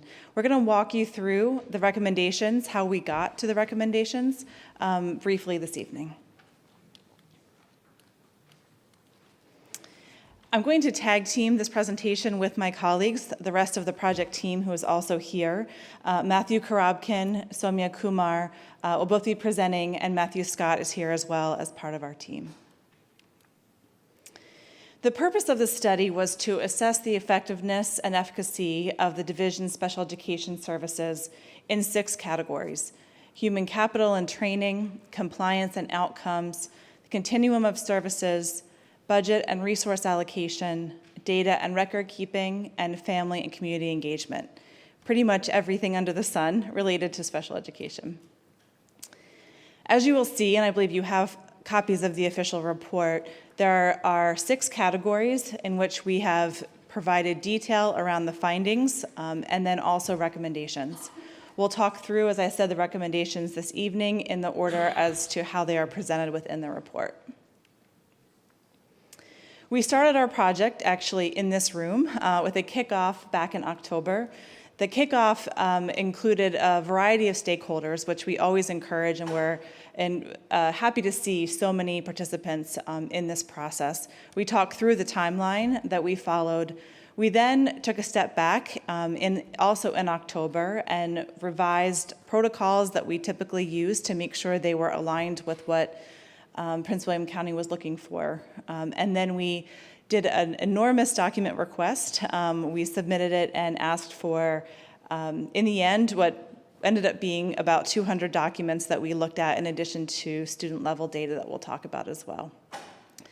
The third phase, we were back here in the end of November and January. We met with hundreds, and I mean hundreds, of people in a short time period in a number of days, and then came back again and went to various schools to actually see what we were hearing about delivered in practice. We then took all of what we learned, all the documents and data, and the process of talking to many stakeholders here to provide the report, to do our analysis and then provide the report. We were here today to do not just a presentation to you, but also to talk with staff and help them work through the recommendations and develop the implementation plan for each one of them. And I'm happy to say we made some good progress today getting that underway. Our approach is what we say is triangulated, in that when we're looking at developing our findings and the recommendations, we're not just taking this from one source. So we are looking for themes across what we see in documents and what we see in classrooms to what we're hearing in conversations and an understanding of practice and how it happens here. We then also look at benchmarking this school division against others in Virginia, not in a comparative way necessarily. It's to give an illustrative view of what the state looks like on certain indicators and to help inform recommendations about areas of improvement. I know it's easy to read some of these reports and feel like there's so much to do. There is so much to do, but there are so many areas of strength that we want to make sure we highlight up front. Some of the key ones include the fact that the OSU staff members are responsive and go above and beyond to support specific student cases. We heard this in many situations. Also that the staff actively partner with other departments for professional development and student support services, student support needs. There's a broad continuum of placements for students with disabilities, and individual student needs are supported. We don't often see this in school districts, so the fact that there's such a large student population here and that we really felt student programs are individualized really says a lot. The fact that the division has adopted the Virginia tiered system of supports division-wide, and that there are currently 6 schools participating as part of the state cohort around that implementation. There's a strong collaborative relationship between special education staff to support schools, and once again heard many stories of how that happens. And also that the department has developed and is in the midst of rolling out the comprehensive communication plan so that students have the devices that they need. There were 24 recommendations that we made. What we talked about today with the staff was how to both treat them individually, but also group them in ways that are helpful to the work and also are make the list more accessible, I'll say, in getting the recommendations accomplished over time. So there are 24 listed here. We're going to go through each one of them. I do want to note, though, that these are not in a rank order. They are they follow the order of the report. So the first, as I mentioned before, the multi-tiered system of supports chapter is one of the first ones. So the recommendation around MTSS is number one because of the order of the report. I also do want to note at the end of this PowerPoint, we know that this, the world of special education in particular has a lot of acronyms. So we did add an acronym chart at the end so that you can use it as your cheat sheet as we talk through, because it's easy for us to slip into those acronyms as we speak. So I'm going to turn this over to my colleague, Soumya Kumar.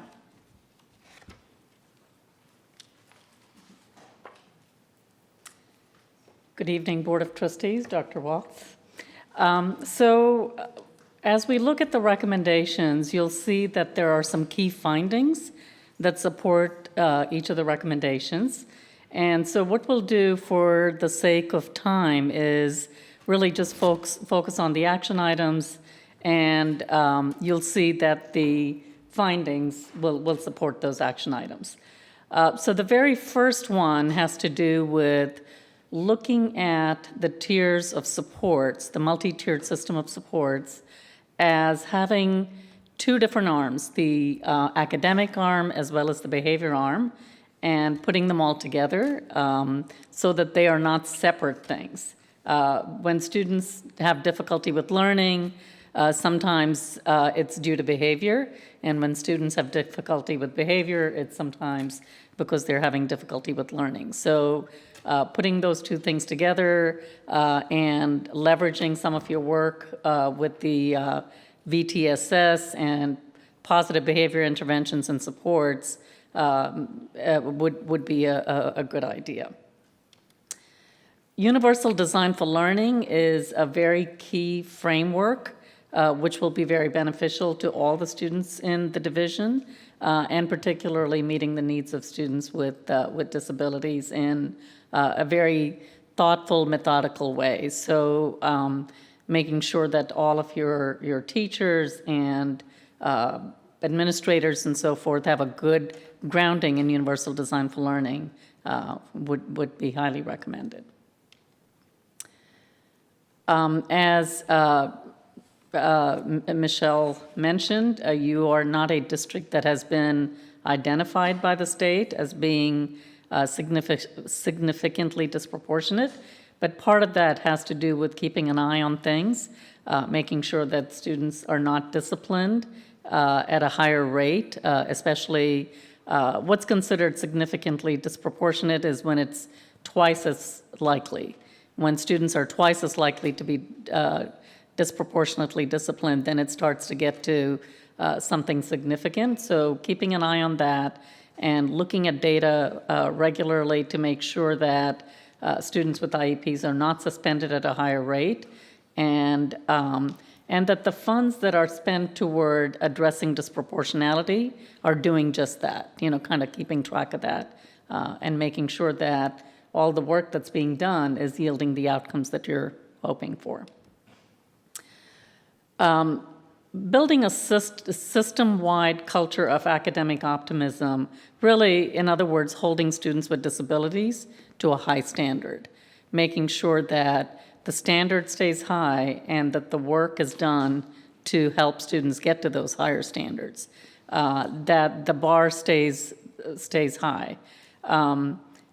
There are many schools within the division that are doing a great job with students with disabilities, and so learning from them to make sure that that the work is spread across the division. And also making sure that the message that comes out of the Office of Special Education is the same message that comes all the way up and all the way down, from the superintendent to Ms. Goss's level to Dr. Roper. The messages that go down to the school level are all the same messages about the expectations for the achievement of students with disabilities. Results-driven accountability is a shift that has happened at least about 5 to 6 years ago at the federal level, where in special education the focus had been on compliance all these years. And when you are only focused on compliance, which is a bare minimum standard, you kind of miss the bigger picture of achievement for students. And so as the expectations from the federal level have shifted to balancing the focus on compliance with the focus on student outcomes, so too we recommend that the Prince William County Schools make sure that they are also making that shift and balancing the time that the special education office spends on compliance and the time that they spend on focusing on student outcomes be in balance. Preschool students with disabilities, when you start them out using inclusive models, when students at a very young age are educated with students without disabilities, that often turns out to be their trajectory going forward. Whereas if you teach them in separate settings, that turns out to be the way they continue to be taught in schools. So making sure that inclusive placement options are a priority, especially at the preschool level and going forward, is a recommendation that we've made here as well. And when working on inclusive practices within the schools for school-age students, looking at evidence-based practices, there are many different ways in which students with disabilities can be included in the regular classes in the day-to-day instruction.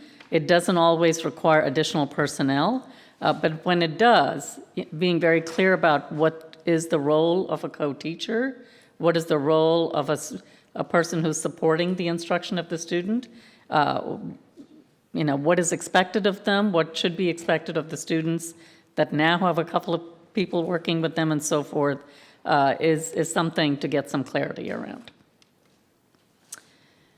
And when additional programs are needed across the district for students in separate settings or students in more restrictive settings, very often the Office of Special Education Services is trying to negotiate these programs with individual principals, looking for space, looking for commitment and so forth. And when these types of decisions are made as a division with everyone sitting at the table together, rather than just the Office of Special Education negotiating these things, what you tend to have is a greater equity in how the programs are distributed across the division, and also a better way to meet the needs of the students closer to their home. Getting everyone involved in making decisions around what programs and where is again not only effective and economical, but just good for kids. And students that are on the alternate curriculum, these are students that are typically those students with significant disabilities, cognitive disabilities, and they are very often, they are in need of a lot of areas of support. So they often have physical needs, they often have, daily living skills types of needs. Often there are toileting needs and so forth. So it's very easy to get focused on just caretaking types of things and kind of lose focus on the academic portion. So one of our recommendations is that there be a consistent curriculum for students with significant needs across the district, so that focus on academics is as critical as it should be, while other needs of the students are also taken care of. So I'm going to turn it back over to Jennifer to talk to you about a few other recommendations. So to keep us going here, the next two are connected in terms of communication devices and also assistive technology. So the division has already started a very comprehensive plan. Our recommendation here is to continue to implement the communication plan that's in place and to continue to review classrooms on a routine basis to ensure that devices that students are using, whether they be low-tech or high-tech, are helping them with their communication abilities. Further, around assistive technology, we saw inklings, I'll say, of a foundation around assistive technology, and there is a significant amount of work to be done here. So we wanted to add in two components to this, which is to increase the capacity of the program by hiring a full-time person that is committed to this work. And that can extend and really follow through on the communication plan that we mentioned, and also to extend beyond that around measuring the success of assistive technology plan overall. Around parent and family engagement, we met with quite a number of parents. They turned out in the evenings. They came to talk to us and share their experiences, both positive and in some cases, negative experiences around special education here. And so we wanted to expand upon the fact that there is a good foundation here. There are good partnerships with SEAC. The Parent Resource Center is starting to increase its capacity to meet with parents and provide information. We wanted to elaborate on that and think about alternate ways to keep getting information out to parents around using the website to keep parents informed, and also to encourage, and I know Dr. Roper mentioned this, active communication around this plan and what's happening with it. Many questions we got from parents had to do with, well, what happens now? Well, how do I know what my input meant is going to actually, or what my input is going to mean something along the way? So we wanted to enhance that piece. Progress reporting. This was an area that we heard some inconsistencies around. Progress reporting is a requirement. It is something that IEP teams, just as every other student in the district, receives a progress report every 4.5 weeks. Students with IEPs also do. So we heard some inconsistencies around follow-up on that and wanted to make sure there was a system in place that actually is occurring on a routine basis. Briefly about transportation, ensuring, once again, communication to parents is clear and that they know when there's an issue or challenge around transportation with their child, they know who to contact and they know how to receive messages from transportation in the event that something needs to be updated with the child's transportation. And around post-secondary transition, this really follows two different areas. One is both transition planning, so what does post-Prince William County life look like for a student with a disability? So starting in 8th grade through the high school years, actively planning and making sure that students know how to advocate, which is part of the I Am Determined curriculum that the division is using. But continuing to enhance and learn about the best ways to help by bringing stakeholders together and learning what students are doing after school, after high school, to continue to strengthen opportunities and the information that families and students receive prior to graduation. The second piece of that is for students who stay on for a few extra years from 18 to 21 or 22, developing really meaningful and robust workplace kinds of skill development for them. We saw pockets of it, but we heard certainly that there's plenty of room for an opportunity to continue to centralize resources, make sure that planning is taking place so students do have a viable option after they graduate, after those 22 years with you. I'm going to turn this over to my colleague one more time, and we'll conclude with all of our recommendations. Thank you very much, Jennifer. Thank you. This one has to do with accountability in the special education office. It's structural in nature, and really we're looking at the role of the division director of special education. Our recommendation is that from the superintendent's office, The director is empowered with the authority to lead the division's special education program. That means empower the director to initiate and lead mandatory site or division-wide programming and direct special education decisions at the site level when necessary. Our findings were that there were times when the Office of Special Education could step in, and there were times that it may have been not as direct, that the role of the AP or assistant principal or principal also played a role, and those roles were sometimes confused or blurred. This certainly isn't something that's unique to your division. Site-based management, often there are real conflicts in terms of authority when it comes to decision-making in special education. And so that recommendation, I think you'll hear other things similar in nature.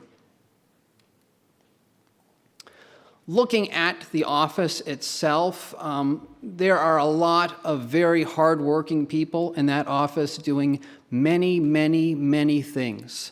It's an org chart that is complex, and the roles are even more complex, and the impacts these folks have is very important to students. At the same time, there are areas where really there are inefficiencies to be had. We recommend that there be a reorganization of OSC, and it be reorganized into 3 units. 1, cluster and school support. 2, division-wide instructional initiatives. And 3, operations. We also recommend that there be a further in-depth review of staffing duties to determine how many additional staff are required to fulfill the intent of this reorganization.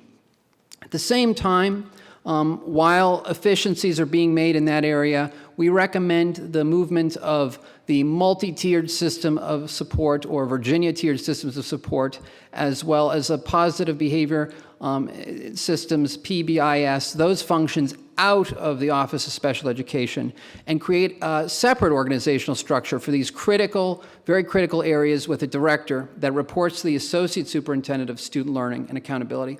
At the end of the day, those roles or that work is critical not only to the students in your division who have disabilities, but really at the end of the day, all students. These initiatives aren't per se special education initiatives. These are initiatives that impact all students. We also want or recommend that the responsibilities of CEIS, Continuing Early Intervening Services, that responsibility stay under OSC until further analysis be done. And it sounds, and we've heard from Dr. Roper and others in the division that this work is already underway. 18, around professional learning. Plan a differentiated professional learning program for all affected educators, paraprofessionals, assistants, by infusing learning opportunities that are ongoing and job-embedded and proven to support changes in teacher practice. There is a significant amount of professional learning going on in this division when it comes to special education and inclusion and other practices that are critical to the success of all students. However, a fair number of staff in terms of our learning from focus groups aren't quite clear on what the professional learning opportunities are, and there are times when those opportunities could best be served in a multimodal format where it could be blended online, job embedded, and that's really where that recommendation comes from. The Special Education Manual.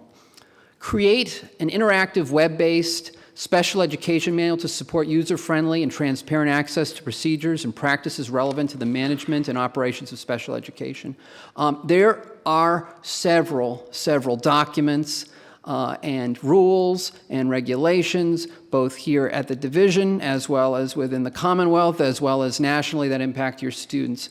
And within the division, it's in various places. And there was clearly inconsistencies among folks as to where this is all located. We recommend not only that it be web-based and routinely used, but that it be transparent as well, so that everyone can see what this is, and so they are all equally aware of what it means. School and central office reviews as it relates to students with disabilities. We recommend that the division assess the extent to which School and central office review processes are meeting intended outcomes. And I speak in relation to processes around dispute resolution. When there are disputes to be had, there are processes in place within the division to review those disputes.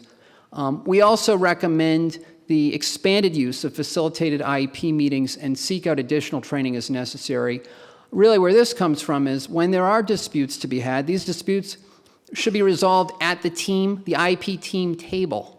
Really, at the end of the day, where all team members are working together for that student. And there are significant resources available. The U.S. Department of Education has made significant investments, investing in programs such as Cadre and others. States and divisions and school districts across the country have been utilizing facilitated IEPs meetings as well as other dispute resolution protocols to really keep things at the table, team table. The next is around finance, looking at how finance is reviewed in special education, in OSC. We recommend that the division hire a 1.0 FTE special education fiscal officer who works within OSC and reports to the director of special education, and this person serve as a liaison to the finance office. So many important, valuable financial decisions around all students are happening in the finance office. It's an enormous task. You've got dedicated, hardworking people in that office who are working to make sure that all students are getting equitable education, but at the same time, special education is something that requires additional skills, expertise, and knowledge, and really someone who is working hand in hand with the special education director, who really understands the unique and sometimes financially involved situations that students with disabilities sometimes face. The next is around your special education funding model. We recommend the division conduct an in-depth analysis of the current funding model to determine how special ed funding is currently being allocated and used in schools and what gaps schools believe they have within staffing for effective service delivery. We recommend that the special ed fiscal officer be charged to lead a work group with representatives from school leadership, level superintendent leadership, and school or special ed and finance leadership to evaluate the current funding model and propose alternatives. The funding model that the division currently operates under is a model that the division has employed since the early 1990s. And as we know, the needs of students with disabilities has changed quite a bit since that time. We also recommend the division explore how it might be able to take advantage of new student-centered funding pilot programs recently announced by the United States Department of Education. We also recommend that the staffing formula and guidelines be made public, that this information be made public in terms of its development, and that its overall development occur with input from stakeholders. Funding accountability along the same vein. We recommend the division increase site-based accountability of special education resources, that the division require all site-based special ed expenditures be approved by the proposed special education fiscal officer. Should a site be spending its special education dollars in a manner that is inconsistent with local, state, and federal guidelines, the OSC should have the opportunity to redirect the funds for more appropriate use. Presently, that does not necessarily happen, that those protocols, the finance office works to make sure that compliance when it comes to the spending and use of special ed dollars is occurring. Our recommendation is that the special education department play a critical role in overseeing those dollars for appropriate use. Continuing early intervening service funding, and we've heard from Dr. Roper on this, and so we know the division is working on this, but really to determine the status of the CEIS requirement, and that since has been shared out with you. So from there, assess how the funds currently used be used more effectively to produce improved student outcomes and reduce disciplinary referrals.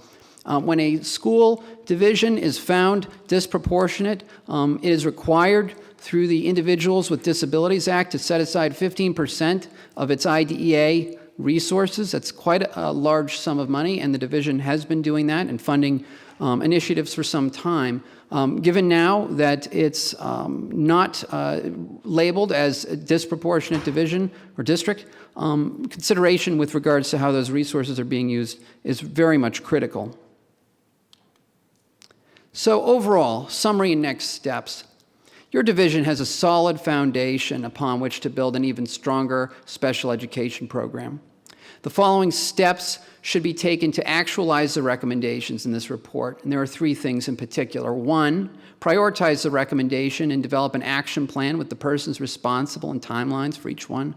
2, determine the allocation of funds or resources needed to facilitate the delivery of these recommendations. And 3, develop a public accountability system for monitoring progress made on these recommendations.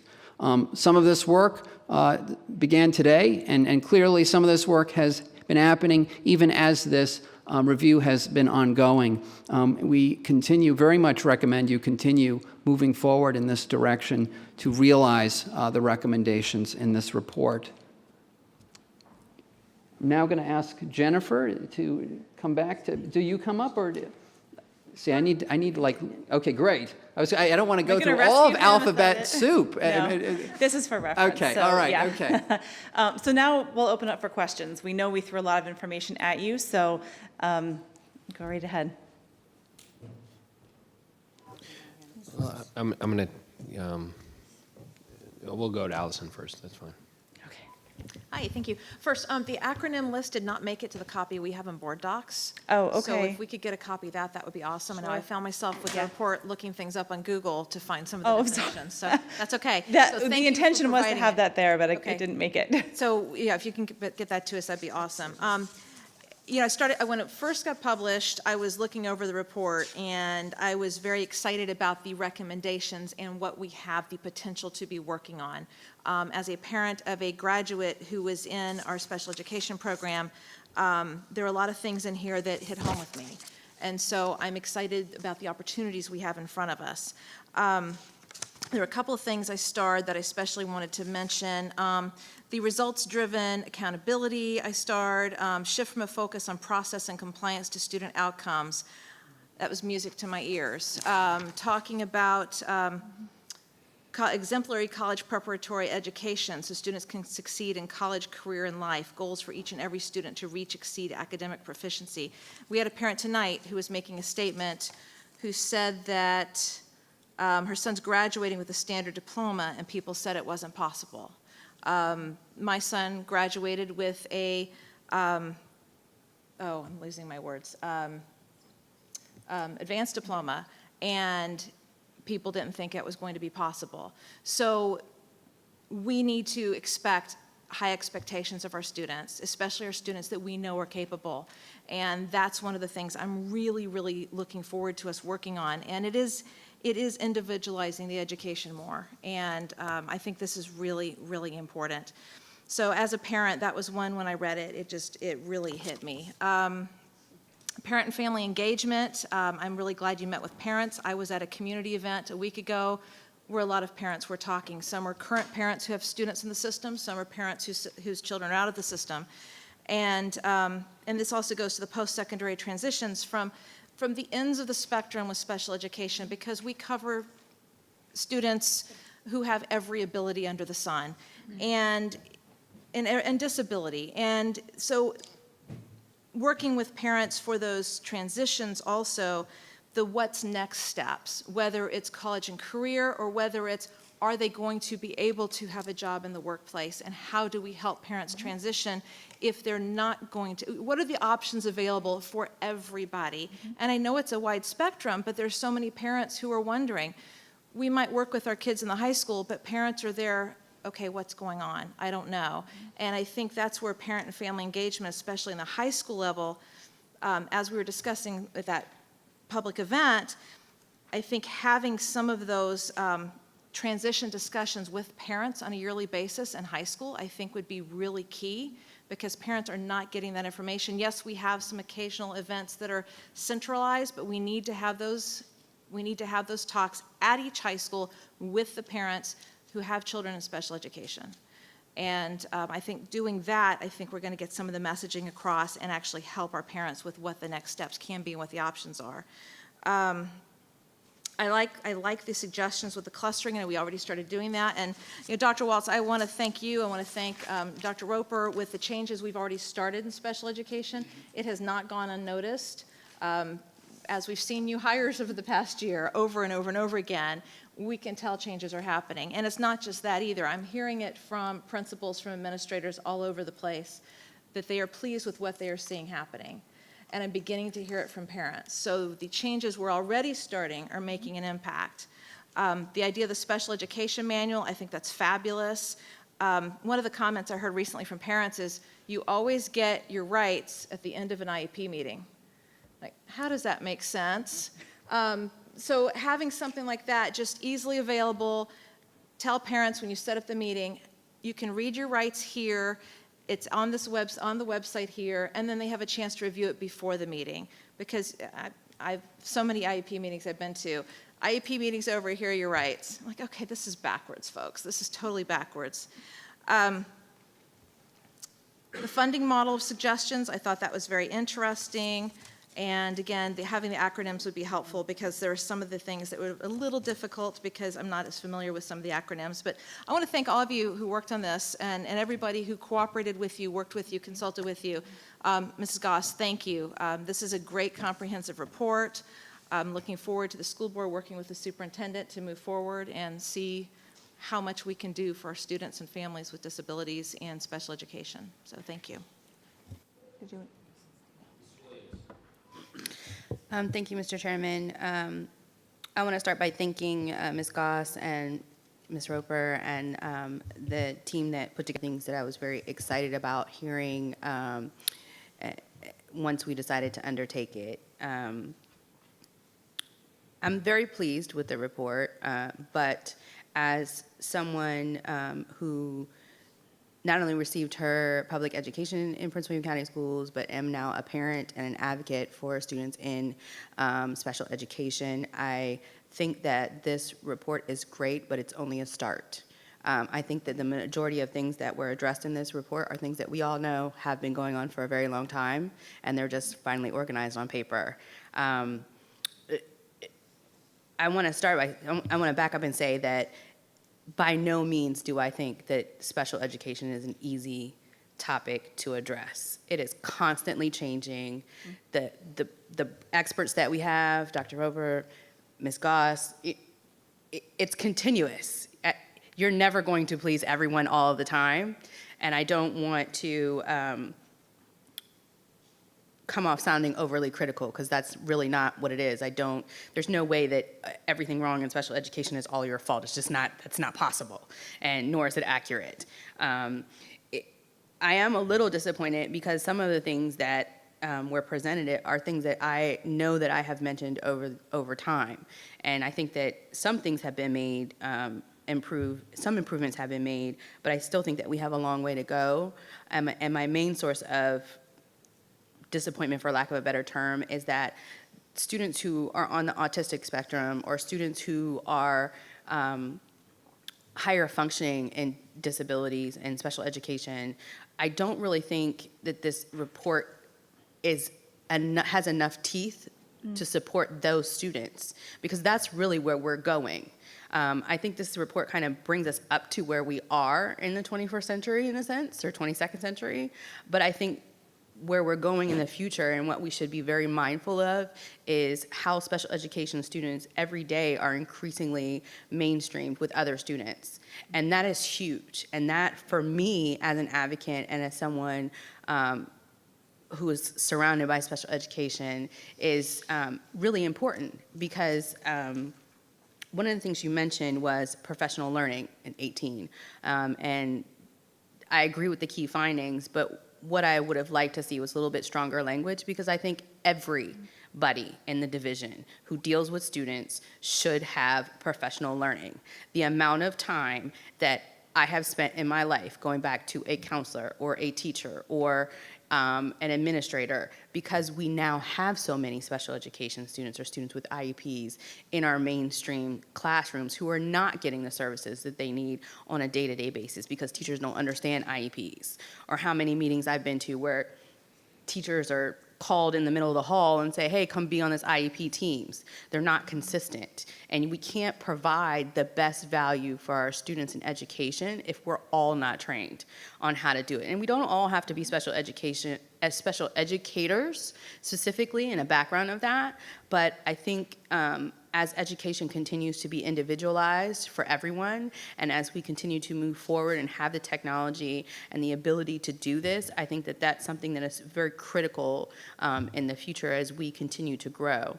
I also love the idea of more empowerment to the Office of Special Education, because it is such a niche service that we provide, but it really does touch everyone, and I think it's such a huge responsibility that if you put an expert in the right place, we can do much more than what we're already doing, and giving them the proper authority to get it done.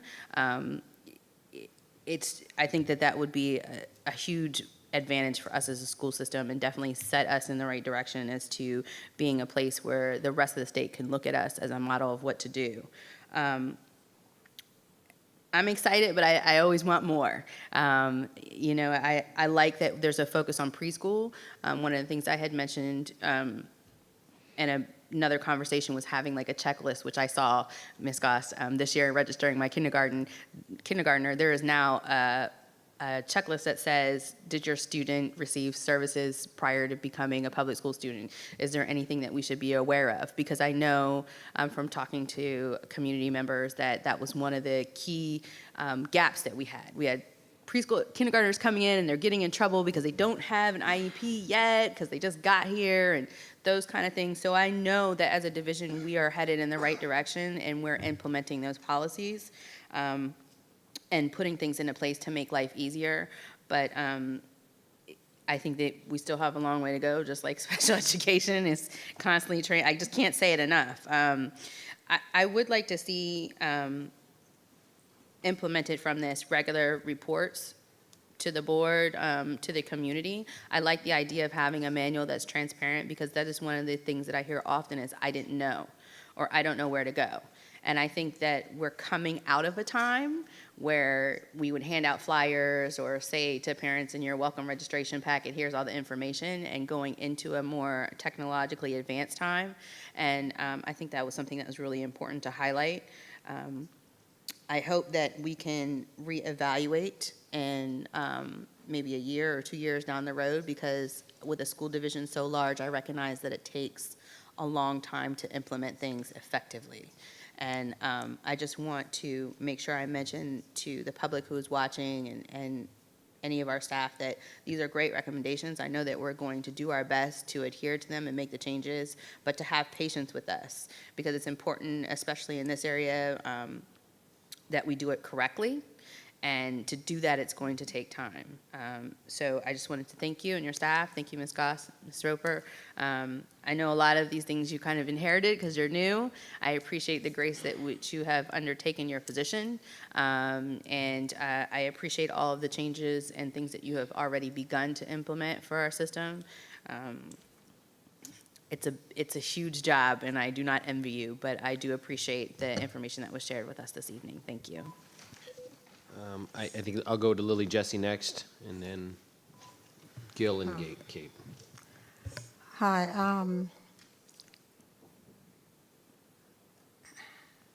When I look at the report, I'm overwhelmed. I feel like I've just left a special ed meeting with all the paper.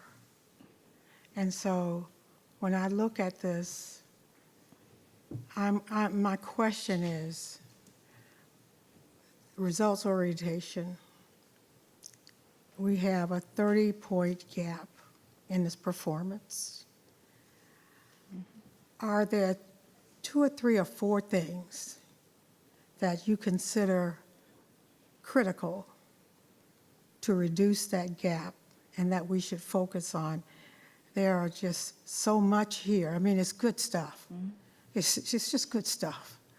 But it's just so much that I'm wondering, where do we go from here? And I'll just throw a couple of things out. Inclusion versus pullout, self-contained versus pullout. You talk about a guaranteed curriculum, a viable curriculum, but a guaranteed curriculum for all the kids. What are the non-negotiable? Is there, my frustration has always been, and I've done some work in special ed and as a principal, that I never felt there was a real curriculum. I didn't feel that there was a curriculum that was totally different from, in some instances, the kids were getting worksheets and the same thing that was in the classroom, or they were getting the same type of spot reading program. So I want to just go back and say on the, and I have some other questions, but on the 30-point gap that we have in the performance of these kids, what from this report would you consider to be, if you were the special ed director, right, what would you tell your staff, we're going to get this done? If before, the most important thing from this report for us to get done to reduce that gap would be these top 3 things or whatever, what would you recommend? There are a lot of ways to answer that question because there are multiple perspectives. I would, and we did talk about this quite a bit today, around the recommendations in the chapter specific to academic and social emotional well-being of students. Many of them are interrelated. So when we talk about a culture of academic optimism and results-driven accountability, it's an attitude shift. It's a mind shift and a culture towards setting high expectations, under the messaging around the fact that all students can achieve at high levels. That's a core component that is, as I said, intertwined and starting to happen, I'll say. It was noticeable, the shift that we saw even in the course of this year, from not just talking about compliance, but we're talking about what interventions are in buildings, what professional development have teachers gotten on those interventions. So I would say it's certainly starting there. I think it's also, and a number of these are related to around where and how services are delivered to students. We're I hope, past the time of saying that special education is a place, or I go to special education. It's about wrapping those services for students around them in multiple places. So in multiple environments. At the preschool level, it's, as we talked about, access and being with students, non-disabled peers. But in a K-12 setting, it's thinking about how the differentiation and accommodations are happening in every environment that the student is in. That is not just about pull out, it's about where are we best serving the needs of the student, and how are we training our staff to make sure they're doing that. So I think it's a combination of all of these components, and also the attitude around what inclusion looks like, and that it's not just a thing we do, but it's a mindset once again. The combination of those are the high leverage ones. Today we had Dr. Muhammad talked about mindset and a culture of high expectation. You guys call it optimism. And I think that really does play a role in it. But I also think instructional strategies that work. Absolutely. Professional development around them. Professional development, and I see that as a component. The other question I had, I noticed that in your report you say autism is at a higher rate, a higher percentage of students have been identified. Did I read that correctly in Prince William? I think it was on. Is there a page that you want to reference? Page 5. I'm not sure. I think it was on page. It may have We know been there's a lot of data in executive here. Summary. On page 5, okay. Autism. I'm not sure the page, but there was in the report that we have a higher percentage than, I guess, compared to other Okay. of autism. Was there some, did you guys discuss that, or why we have a higher? No, we didn't talk specifically about why we think that's the case. I would say that we certainly are seeing these trends over time in many other school divisions, and not just in Virginia, in other places in the country. And the reason that we provide some of the benchmark information is not to say whether you should be above or below those, but just to provide it around context and to beg the question of, over time, what are your trends look like for autism over time? Are you seeing, certain component or pockets of the county with more increases than others? It's to beg the question of, why do your data look as they do, and why could there be a higher percentage than perhaps a national average? It relates to paperwork, and I'm sure that you guys know. My concern has always been that I think it's better now that their work, when you go to central office for training, it was primarily about paperwork versus curricular kinds of consideration or strategies, and that I hope is going to be addressed. The parent sheet that you give to the parents and say, these are your rights. Is there any way that can be made more user-friendly, parent-friendly language, and reduced? I always felt badly giving it to them. Even my parents who didn't speak English, I knew that they were going to be lost. But even the English-speaking parents, even as an administrator, when I read this thing with all these tiny prints, it was like, I don't know, maybe it's better now, but just the reduction of paperwork for the teachers. Are we addressing that also? Have you guys looked at that? Okay. Lastly, with funding. On funding, I know that there's a formula from Central, and I know that Mr. Klein has a formula for self-contained versus, when you're not self-contained. But there was an issue with funding not getting to. Is that at the principal level? Because it appears to me that from Central, there's this equity in funding. So are you seeing that at the school level, where once the principal gets that funding, that is not being equitably or distributed? What were your findings on that? That was exactly it. So that it was, there was a clarity, I'll say up front, around how funding was distributed to schools, but the accountability mechanism or tracking how those funds were spent at a school level was varied. And so we heard from focus groups and also looked at data that demonstrated the fact that there are some inconsistencies around funding that could have been allocated to a school and now didn't appear to be available anymore. So our recommendation centers on looking further at that and determining are there patterns? Is it a point in time that funding gets shifted around? Just demonstrating that the funding that's sent to the school is reaching the needs that it was intended for. Well, in closing, I just want to thank you for the report. It, to me, is overwhelming. I'm sure that you will narrow it down, but there's just seems like, there's a lot to do, and trying to determine the focus on that, I think, is going to be a challenge for us. Thank you.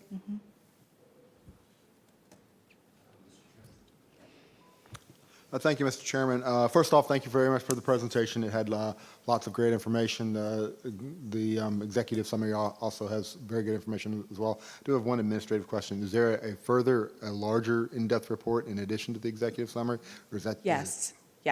It's about 100 some pages. That if we could call get that, it, I think it'd be helpful.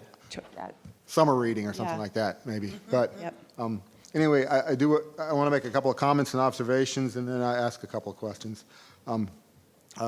First off, I want to echo some of what Ms. Williams said with respect to specifically, there's a lot of stuff in here that I think all of us have known has been here and have commented on. I mean, I never portrayed myself as a special education expert, but I said at a budget working session a couple years ago, we need to relook and reorganize where we put our Office of Special Education. I think I was pretty much summarily dismissed, but I would encourage our staff to look outside of just themselves for answers. I'm going to tie that into SEAC. I know I've had SEAC representatives in the past tell me that the relationship between the SEAC and the administration was almost adversarial in nature. I know we've got some different people in place, and hopefully things are changing for the better. Once again, I think as a school division, we can leverage our parents and leverage those organizations to help us improve things, and we need to look to that as opposed to just looking inside ourselves for all the best ideas. Ms. Jessie mentioned a question about what would be the top 3 things. Now, I know you gave the answer as far as they're all kind of interrelated and stuff like that, which I appreciate. I guess but from a practical perspective, there's a lot of stuff here and a lot of stuff here that costs a lot of money. And so we don't have infinite resources, and we're trying to balance them against the needs of the special education students and providing our staff competitive compensation and building new schools and all the stuff that we argue about every year around this time of the year. So if there is some way that you all could give us some kind of input as to, what these are like the real high priority things, even if you can't rank order them, a high, medium, low type of assessment I think would be very helpful. At least it would help us organize our discussions and prioritize our discussions and how we want to attack things from a financial perspective. So if there's a way we could get that, that would be very helpful. Yeah, if I can just comment, we often help school divisions think through impact, what we say. So if we look at this recommendation, what impact is it going to have in a financial area, in an academic area? It's not necessarily rank ordering the recommendations, but it's a tool to talk through what the impact will be in various areas of the organization if you focus on that recommendation. So that's something that we can absolutely do. Okay. The last is just an observation as far as we do have a site-based management model here. One of the things that struck me is one of the recommendations is we give directive authority to the Office of Special Education over site-based decisions. If we do that, we need to rethink who we hold accountable for those outcomes. Because if we're going to give directive authority to the Office of Special Education, we can't really hold the principals necessarily directly accountable for some of the outcomes because we've taken that authority away from them. So that's something we need to, as a board, need to consider and what the impact of that is as well. And the last thing is just a question as far as the progress reporting. Progress reporting is very important, I get that, but one of the concerns that has been raised to me, and actually I mentioned it before, is like doing interim reports. The progress reporting that we have is an administrative burden, especially on our special education teachers. Just the time that goes into pulling together the reports and stuff like that is time they're not spending teaching the kids. So is there an optimum amount of, are there other mechanisms that suggestions you could give us for doing progress reporting that will be less administratively burdensome and those types of things? Do you want me to address that? Okay. So we would certainly invite additional study into what is possible. The reason why that, from what we understand, the 4.5-week progress reporting happens on IEP goals is that aligns to what progress is given to students who are not in special education. And so that has to be following the same standard. So if the additional study is to look at how that progress is documented and produced for students with IEPs, then it would need to be continued to be aligned to what the division overall is requiring. So. Okay. And for instance, interim reports is kind of a carryover from forward. Now we've got online reporting where parents can go in and, under the assumption that the grades are being input on a regular basis, parents can go in and check the status of their students and have it be reasonably up to date just about at any time. So it's a discussion as we can reduce some of the administrative burden that way. Can we help out the special education teachers by removing some of the administrative burden as well, but still provide adequate and useful reporting? Thank you. That's all I got right now, Mr. Chairman. My question is definitely more of a softball question out of general curiosity. I know you mentioned that you had focus groups, and you mentioned briefly that parents were a part of that. I was curious if you could talk more about the makeup of those groups, just so that we can know who was involved in this process of you guys gathering information for this report. Overall, all the focus groups, you mean? Just kind of give a general breakdown as to what groups were present in them, or what representation of different areas were there. Sure. So we actually conducted so we had two teams here for 3 days. So in that time period, we had 2 parent groups in 2 different evenings. We also had what we call more the traditional focus groups and interviews, where in the interviews we're talking to all senior level leadership in the building, more individual or 1 or 2 people conversations about how does your role intersect with special education. The focus groups then were special education central office staff. I would say pretty much every other office that's represented in this building was a part of it, from student services to transportation to finance to other areas of the student learning and accountability office. Our goal was to talk to as many people as possible to get as wide understanding of what was happening here. The other focus groups that we administered are what we call our student file focus group. These were all school-based staff, so general educators, special educators, related service providers. We also had principals, I should say, in the other focus groups. But the student file focus groups were specific to looking at student documents as artifacts. So what I mean by that is following a protocol of going through one sample student and understanding the evaluation of that student, and then talking about, well, how does the evaluation impact what's being written in the IEP? And what that ends up doing in the course of the conversation when you have multiple representatives from different schools is that you get a conversation going around, well, I thought I was supposed to do this. This is how I thought I was supposed to document goals or make decisions about goals. And another staff saying, well, this is what I learned. And pretty clearly it comes out some of the consistencies and then inconsistencies between schools.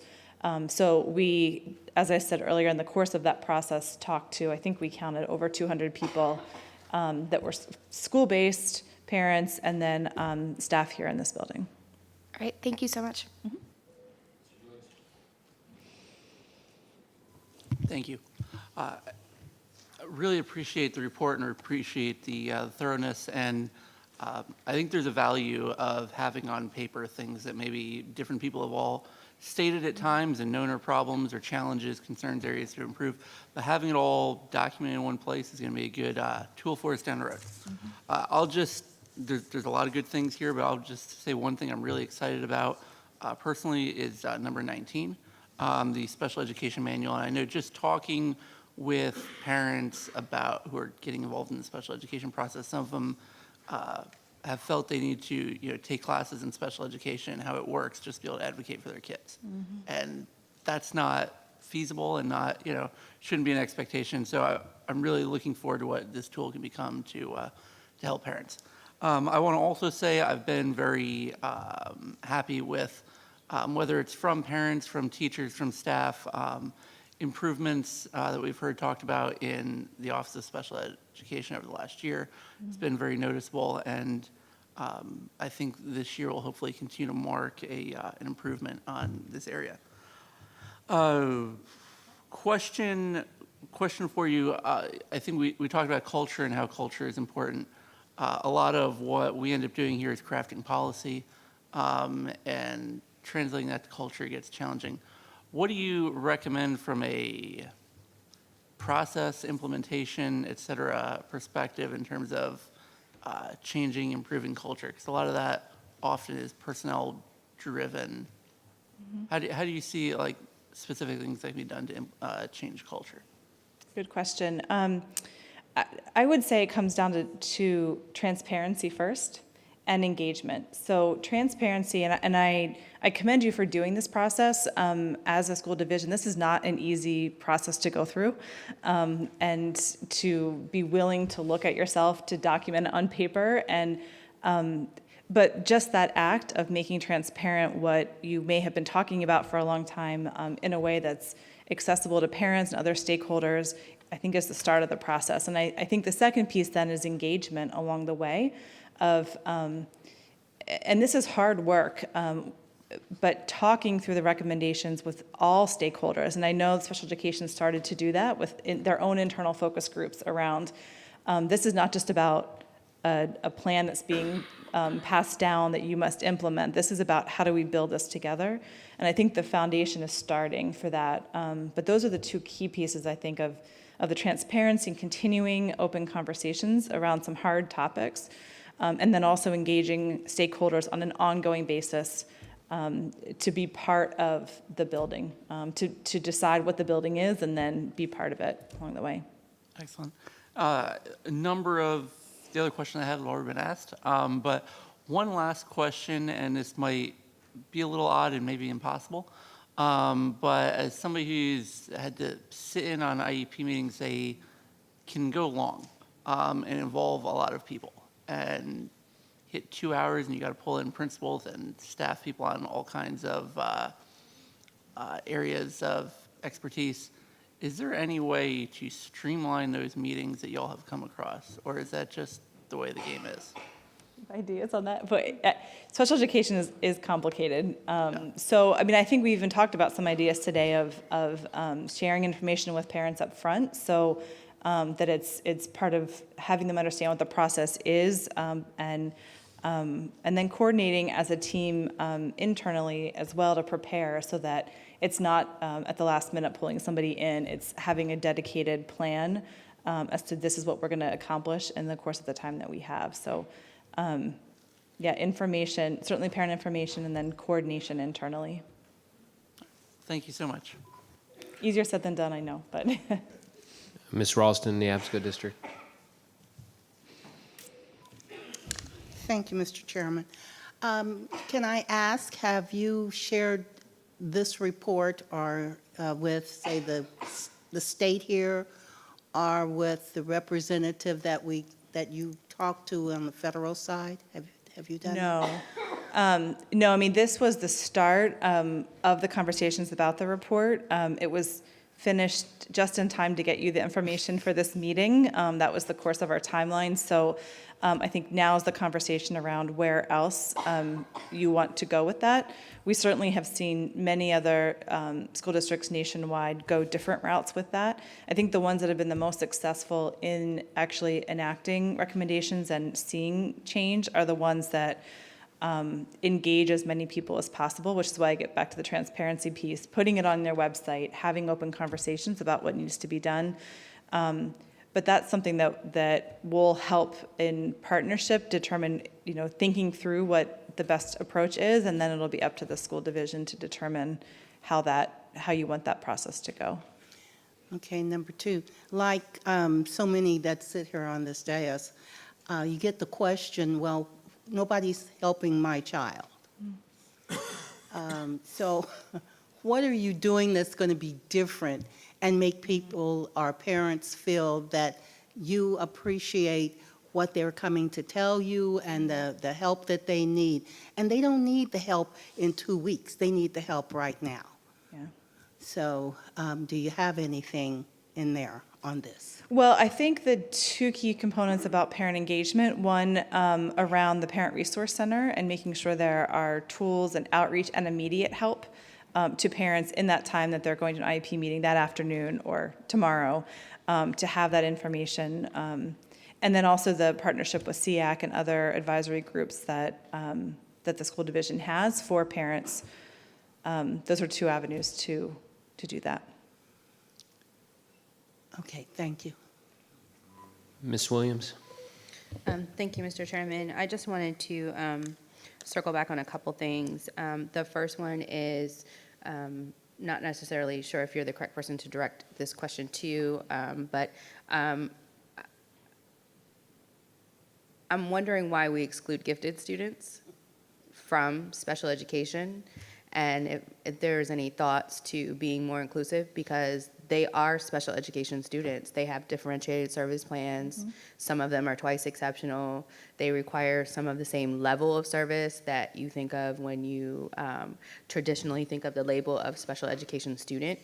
And I feel that that may be something worth examining, because oftentimes I think we're spending double the resources on the same student when it could be a much more streamlined process. Just as we don't educate the general masses as much as we should on how to deal with special education students. Those students are of the same. It's about the way you learn and the way your brain functions. To me, it's very basic and simple, but I'm not an expert.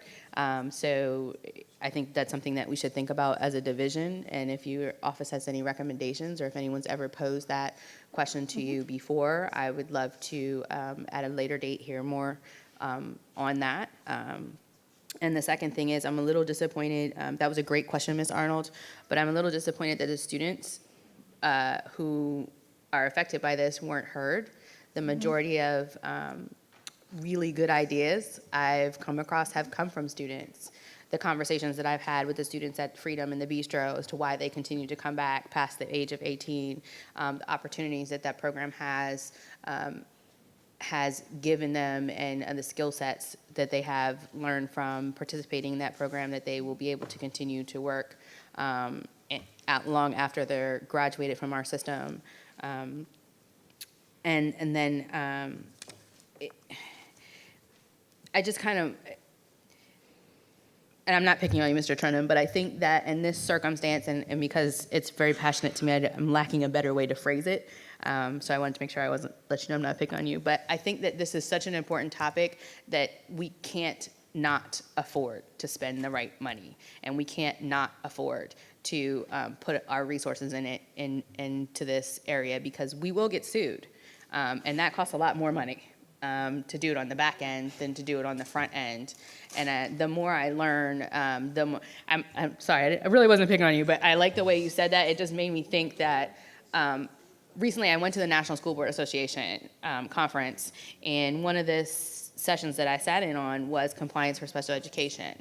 And then when I heard Mr. Trenum's comment, and then I thought about the progress reporting, I thought, one of the things that struck me so much is that I've known special education students and students with IEPs, and I've never had one say, every 4 weeks I get an update on my goals. I've heard people say I get an interim, and I know that sometimes we utilize the same resource in multiple ways, but I know now that's not really what the law was talking about. And I think that goes, again, back into that lack of education that we have, because it is changing very rapidly, and it's hard to get everyone to be compliant. But I think we're at a stage in the game where it behooves everyone who has to deal with special education students, not just special education teachers, to recognize that this is a really big deal and that compliance is huge. And parents are starting to take more concern and care and time on the finite legal issues involved in special education. And I just really think that, we're off in the right direction, and I would like to continue to see us to head that way. And in that vein, I think I did mention that I would like to hear progress reports, but I don't think we need to reinvent the wheel. I think when it comes to progress reports, personally, I would like to see them be at a high level. I would like to see what the Office of Special Education is doing, not necessarily what every classroom teacher is reporting to the parents and then report. I think that's something that we should hear about, but I'd like to see it more of a high level. What professional development is mandatory? What are the teachers actually taking? How are we going about changing the mindset of not only our special education teachers who are at the forefront, but our PE teachers or our art teachers or our English teachers? What are we doing to support turnover for special education teachers or case managers, or what did that really look like? Because there's so many people involved that we don't hear from, that we really need to hear from, because they're boots on the ground. And I I think we get caught up in a when we say progress reports in a model that is becoming obsolete because it requires so much time and so much writing, and there's so much technology out there that we could take advantage of to make it easy for everyone to understand, easy for everyone to input their data, and then go ahead and consolidate it instead of the way that we've been doing. I just think we've turned a corner, and we should take advantage of that. I think a lot of times our data is already there, and teachers and staff feel burdened to produce more when they could just be reiterating the information in a manner that's more concise and streamlined. And I don't want our teachers and our staff to listen to this and be like, oh my goodness, there's going to be more that we have to do. Because I know our special education teachers now feel inundated with the reporting that they have to do and how that takes away from the classroom time. So I don't want to make them feel like there's going to be more burden to it. I just think that we can do it another way, in a more efficient way. And that's it. Thank you.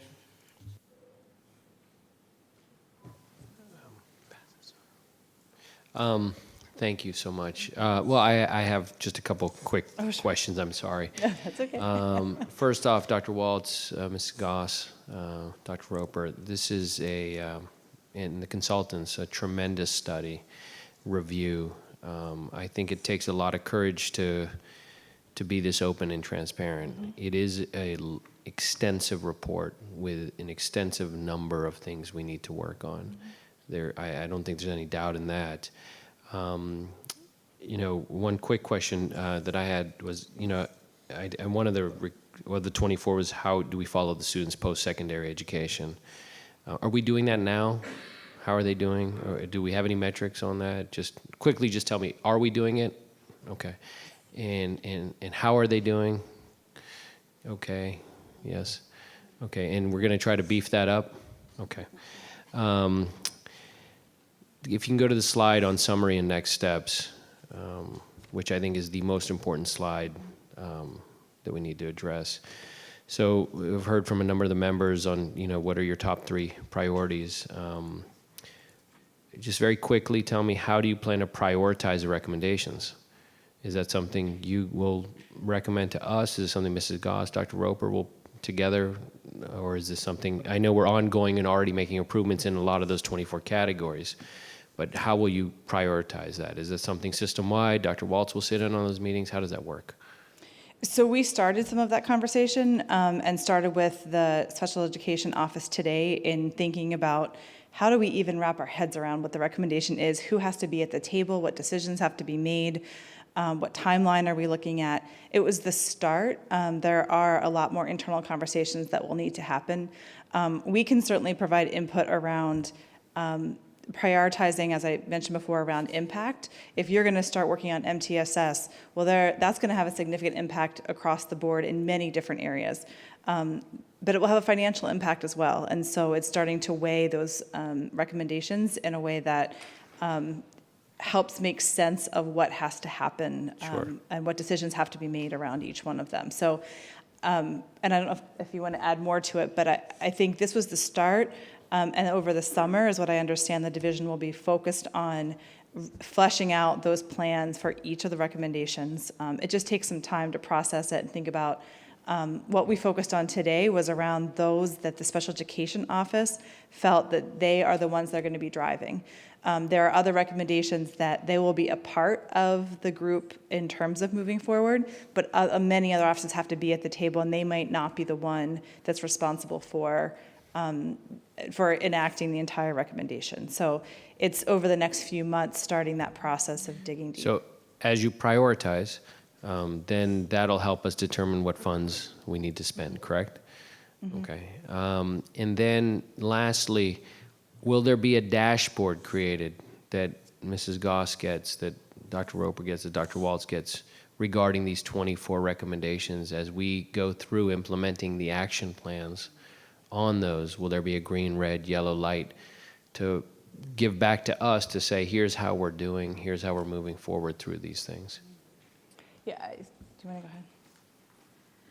So I think certainly in the process, as we're working with the stakeholders who participated in this review, and we're going back with them, looking at the priorities and asking them to help us do some of that priority work.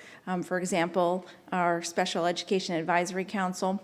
We'll have an opportunity to also partner with the Office of Accountability to help us look at what you're talking about, dashboards and other ways that we can provide that information about how we're doing along the way, and have that system of accountability as we work through the action plans and look at how we're doing implementing those action plans.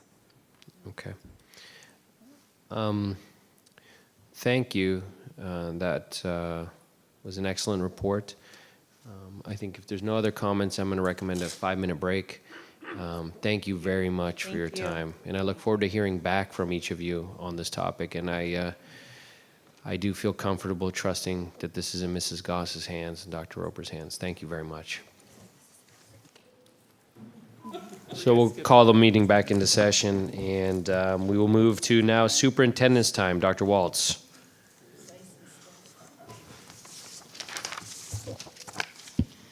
Thank you. So I'll begin with my continuing effort to keep the school board and community aware of the progress in meeting the annual objectives you have assigned to me.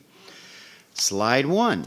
Our scorecard shows a red check mark for items I've already reported on. If the check has a red P after it, it means the reported work remains in progress.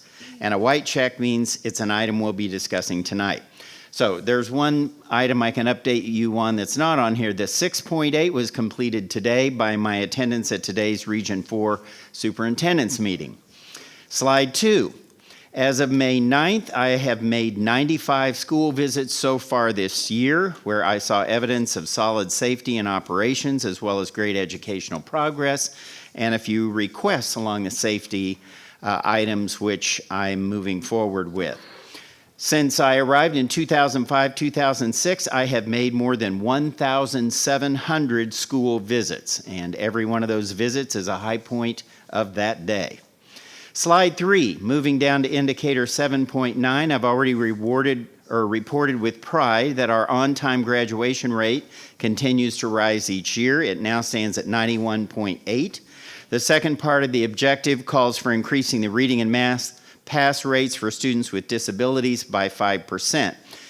Now, as we discussed last year, we won't have those test results quite yet, but we are pursuing that outcome with vigor. The improved performance is an objective for me, for our level associates, our principals, and obviously our teachers and administrators at the building level. The associates and principals have identified the schools where students need the most help and have given them added support and professional development. They constantly evaluate and improve student performance. The results are looking promising. So now, moving on to successes at our schools, Emily Ye, a 6th grader at Parkside Middle School, earned first place in the top division of the Virginia Mary Smart Piano Competition. Patriot High School sophomore Zori Jones wrote her way to a $10,000 scholarship. She is Virginia's first place winner in the Junior Achievement of Greater Washington Essay Contest. Freedom High School's varsity baseball team recently beat Parkview 14-8, which is newsworthy because this victory ends a 59-game losing streak over the last 4 years. Yay, freedom. Freedom, freedom. Ms. Williams, you got that, right? Freedom won their game, and it broke a 59-game losing streak. I just want to make sure you knew that. Okay. Rockledge Elementary School earned and that was their baseball team, by the way. They're on a roll. They're coming around. Rockledge Elementary School earned a grant from the Masters Gardeners of Prince William County, part of the Virginia Co-op Extension Office. The grant will be used to create a pollinator garden for fun, outdoor, and hands-on learning. Marumsco Hills Elementary School is one of only 7 individuals, institutions, or projects nationwide that was awarded the Best of Green Schools Award by the Center for Green Schools for their sustainability efforts. Bennett Elementary School third grader Timothy Clem has calculated his way into the National Math Fest competition on May 19th in Alabama. He was the champ at both the state and regional Math Fest competitions in the 3rd through 4th grade division. Congratulations and best of luck to Tim this Saturday. Lake Ridge Middle School 6th grader Alice Haskey competed in the final 3 rounds of the National Number Knockout competition on May 1st. She was one of 16 finalists in the nation to participate in this mental math game of problem solving and creativity. Robotics programs continue to dominate locally and worldwide. The 2017-18 season includes success stories from elementary to high school in First Lego League, First Robotics, VEX, VEX IQ, and C-Perch platforms. Congratulations to all the students, volunteers, coaches, and teachers. Their successes are very impressive. I had the opportunity to attend several School of Excellence celebrations along with several board members. Congratulations to Mountain View Elementary and the Noakesville School on their outstanding achievements. I also had the opportunity a week ago Friday to attend the PWCS 50th anniversary string celebration at Brentsville District High School. So I was there for about 4 hours Friday night. This entertaining event highlighted the unique musical talents of current and former strings teachers and featured an interesting history of the development of our strings program. Had some of the original teachers there, and they also performed in a concert, and it was fantastic. Thank you. Thank you, Dr. Waltz. Next, we'll move to Board Matters. We're going to move on to Board Matters in 2101. Superintendent Summer listening tour. This item is on for action. A motion is in order. Mr. Chairman. Yes, Ms. I move Attawhite. that the Prince William County School Board direct the superintendent to host a summer listening tour of Prince William County Schools for a conversation with the superintendent on culture, climate, and communication in Prince William County Schools in the interest of open communication and in keeping with Goal 3 of the strategic plan. Is there a second? Mr. Chairman, I'll second. Discussion. I'd like to offer a substitute motion. So my concerns with the motion. Point of order, Mr. Chairman. Yeah. Can the person making the motion speak to it? Sure. Yeah, go ahead. When I said discussion, I didn't see your hand go up, so my apologies. Thank you. Thank you, Mr. Chairman. My thoughts on this, I feel it's important for Dr. Waltz to have some time listening to our constituents, as I said at our last meeting. I'm very concerned about school culture right now. The format and the details, which are things that can be worked out by the superintendent and his staff. My thought was 1 meeting per magisterial district. I'm open to changing the timing. There have been some comments from some of the members of the community who are concerned about timing with summer because people are on vacation. And I understand that. Some people have asked, well, why aren't we doing this right now? Well, it's the end of the school year. Schools are booked up. Our families are completely busy. We're focusing on end of the school year and graduation. So right now, it's a crazy busy time. But I would like to, I'd like for the superintendent to listen to members of the community and how we can continue to make positive changes in Prince William County schools. Thank you, Mr. Chairman. Thank you, Ms. Satterwhite. And I do appreciate the spirit and vision and desire you have in offering this motion. I would like to offer a substitute motion. I can read that. Do I give it to you guys? I have it on the form.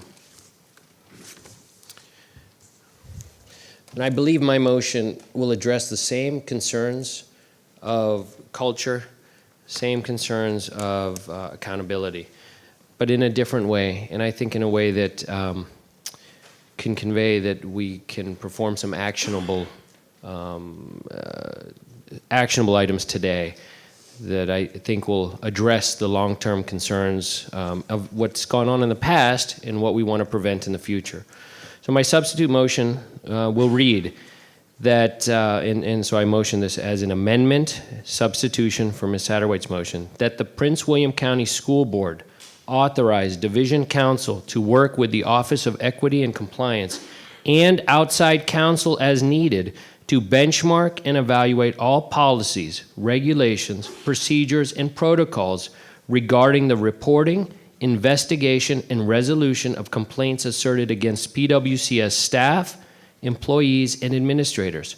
And further, that the school board and division superintendent review past school climate surveys to determine if new, modified, or independent surveys be utilized going forward in order to best assess concerns relating to school climate. I'd like to second that motion. Discussion.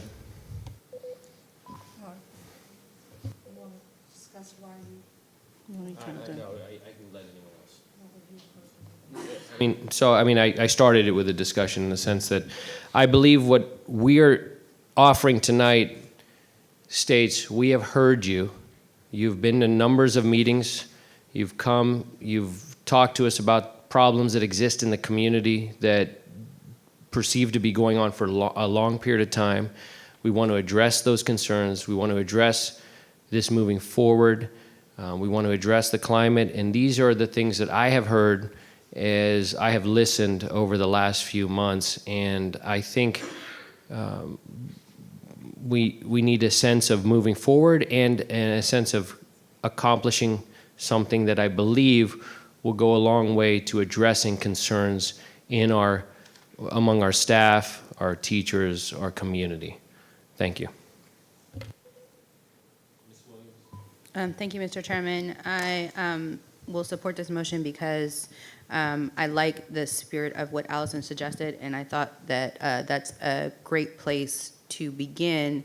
But upon further debate, I think that, further conversation I had with myself, I was wondering if it was really the best method to have voices heard and to have action, because the way that our system is set up now, the superintendent is often the last course of appeals.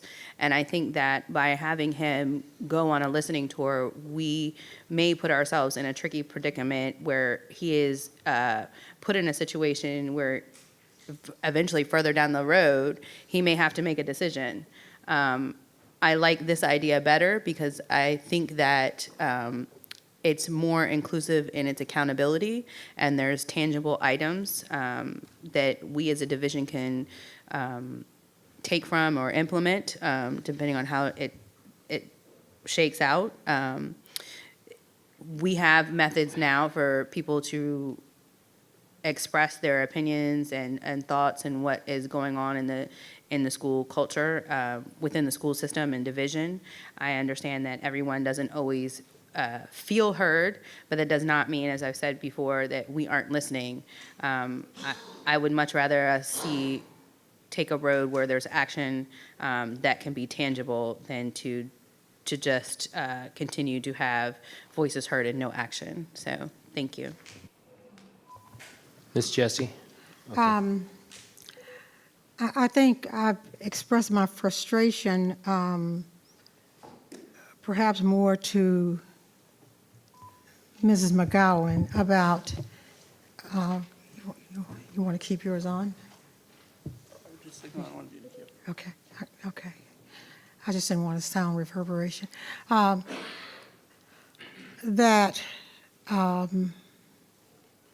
I just remember 3 bus drivers coming in here saying that they had real concerns. And because for legal reasons, apparently now they can come before the board and talk about personnel issues, but there's no mechanism in place for them to understand how the board and its relationship legally when there's a personnel issue. So then they come to us, and then they don't hear from us again, more or less. So that has always been a concern of mine.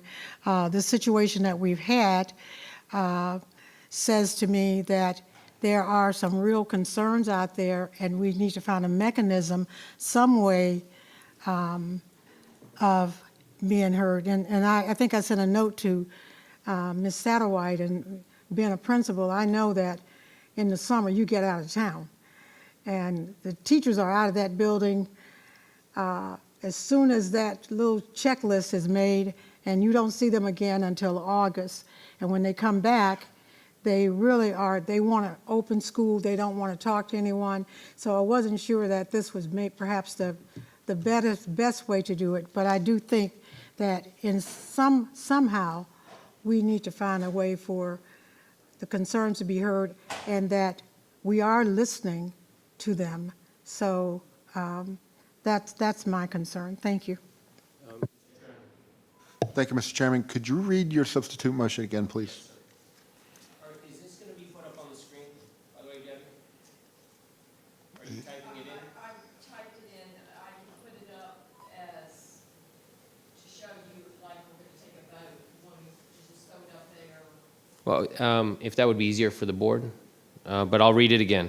That the Prince William County School Board authorize Division Counsel to work with the Officer of Equity and Compliance and outside counsel as needed to benchmark and evaluate all policies, regulations, procedures, and protocols regarding the reporting, investigation, and resolution of complaints asserted against PWCS staff, employees, and administrators. And further, that the school board and division superintendent review past school climate surveys to determine if new, modified, or independent surveys be utilized going forward in order to best assess concerns relating to school climate.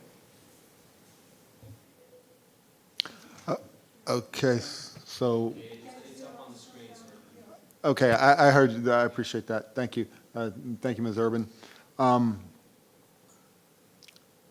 not disagreeing with what you put up there. I think that is all very good. However, I think, and I don't know if this is aligning with Ms. Jessie's comments or not, however, I think it's missing an important component, and that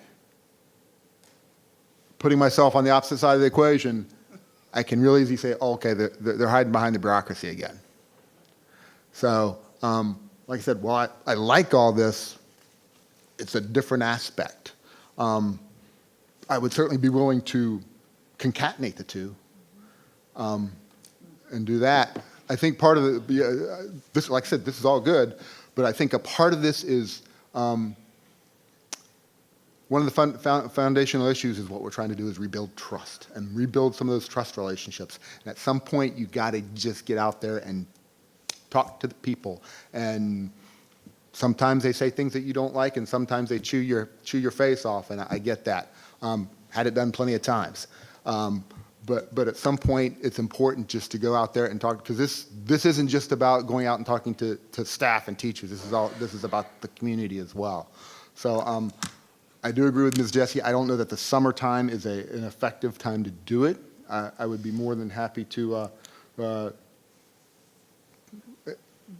delay that until the fall, until after school starts or something like that. But I think it would be helpful for our school division leadership to go out there and actually sit down and listen to the people, not just the staff, but also the parent communities and things like that. So I do think that would be helpful. Like I said, all this I agree is good, but I think there's an important component to just going out there and listening to people directly and having a conversation, or sometimes just listening to them.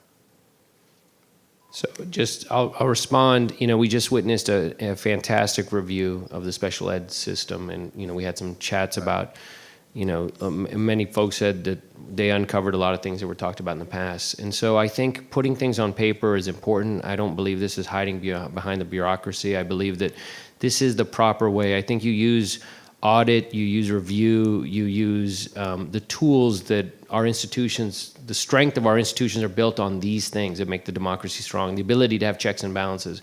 And so while I understand your concern about someone, the listening tour, I feel like this, as it stands, is the best, strongest way to address the concerns of those that we've listened to. We have, I get emails every day from people complaining about stuff, and I read all of them, and I've said that over again. I mean, I respond exactly to all of them, but I get them forwarded to the folks that I think need to be in there. I can go on a listening survey. I think each of us as elected officials are obligated to go on that listening survey. I'm not sure that the listening survey is what we need. We've listened. The superintendent's been in here. We've all heard this for the last 6 months, and I think to say we should do a listening survey insinuates we haven't heard what's already been said, and respectfully, that's with all due respect. I think Diane had her hand up next.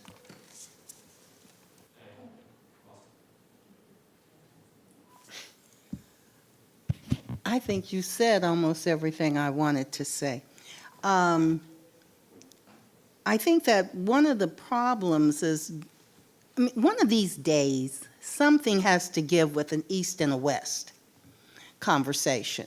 There's got to be a middle conversation, because people around here have a tendency to still think of the East Side and the West Side. But I think that you probably will get out there as time permits. And I think that based on that, that's why I want to support what you have said. And I think, and we could move forward so that we don't have this again. Thank you. Mr. Deutsch. Thank you.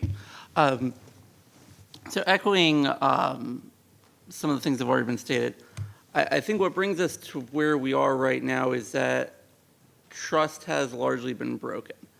There is a situation where people feel that processes they've tried to abide by processes, they've tried to bring things forward, and they've tried to talk and communicate, and honestly, people in the community don't feel heard. They don't feel listened to. They don't believe that that's happened. And that's where, for the work of an audit and review, which is a critical next step, to be engaged with and met with trust, is to get out there and proactively rebuild the trust that's been broken. And that's why this first step is actually very important.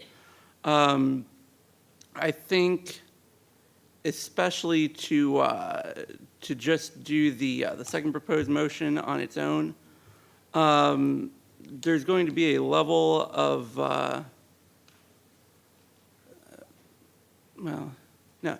but I think we have to rebuild the trust first and actually show the public that we truly are listening. Because while we can listen here, we just from a board in a board meeting situation, there isn't the ability to actually engage, to have the follow-up conversations, to talk one-on-one, for people to really feel heard, feel listened to, and to be in a posture of just listening versus even a posture of proactively wanting to listen and drawing people out is important to rebuilding that trust.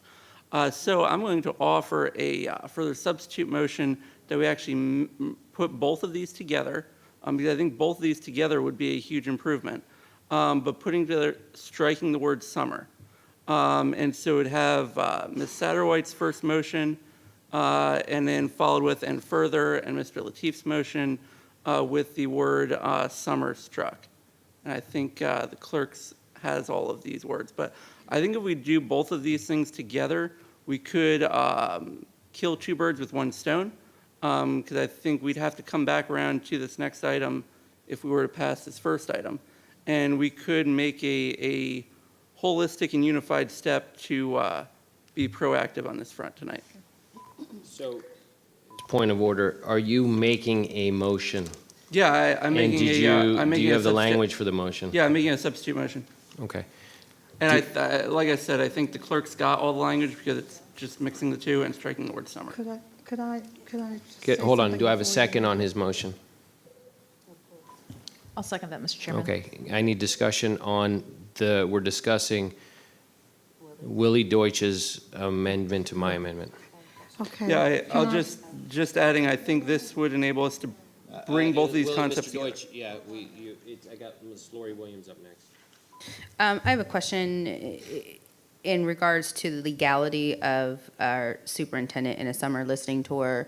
And the reason why I'm asking this, and Ms. McGowan, I know that we don't normally ask you to comment from the dais, and I'm not going to hold you to every and dot and comma, but was my understanding that one of the reasons the superintendent was advised not to go to the town hall was due to legal issues and personnel issues and matters. So my concern, if we expose the superintendent or mandate him to go on a summer listening tour, those exact conversations that Mr. Deutsch is referring to, I think is my understanding of why you advised him not to go and to speak. And I'm not a legal expert, but I'm wondering if you had any insights or opinions on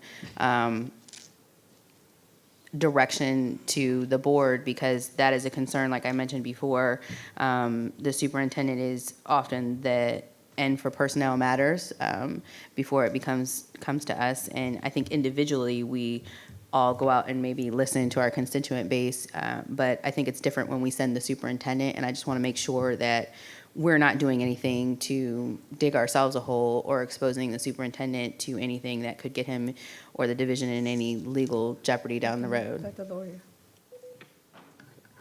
I think I can say as a blanket matter that I advise board members and employees and the superintendent repeatedly that it is ill-advised to discuss personnel matters in public. That's particularly so if there's any possibility of litigation. So that's as far as I can talk to you about this in open session. Thank you.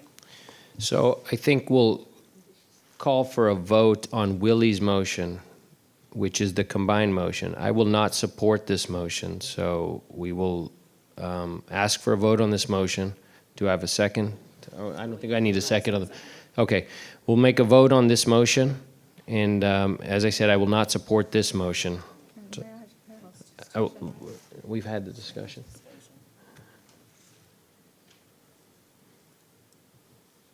No on this. No. I'm voting no. You have to vote.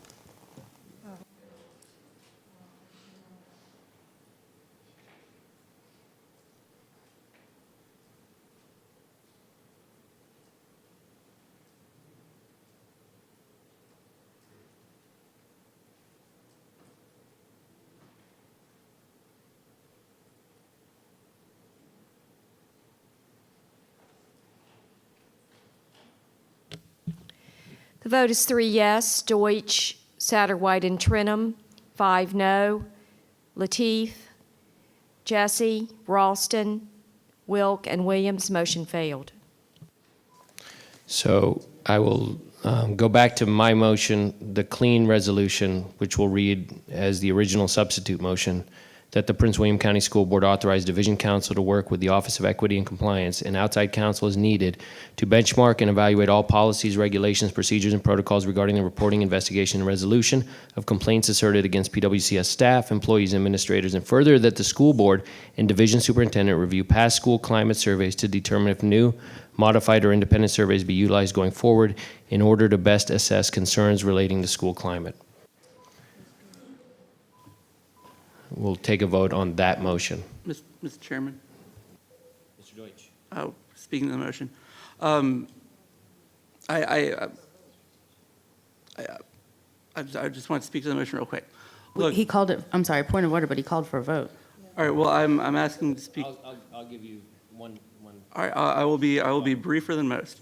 Look, I can count the votes. I know where things are going, but I think at the end of the day, there has to be a decision by the superintendent to be proactive and get ahead of this situation. To be frank, the pitchforks are mounting right now. And to continue to not talk to people is not going to improve the situation. And items like culture, climate, and communication are things that we can proactively talk to people about. And to get ahead and improve this situation, superintendent would be well advised to be more proactive on that front. And that's why I think we need to actually stick to the heart of the original motion and include some element of that, and that's why I won't be supporting this final motion. So we're taking a vote now that my motion become the substitute motion. Then we will take another vote to actually approve the motion. So this is to make this vote the substitute. So please vote. And I'm supporting this motion, yes, on this vote.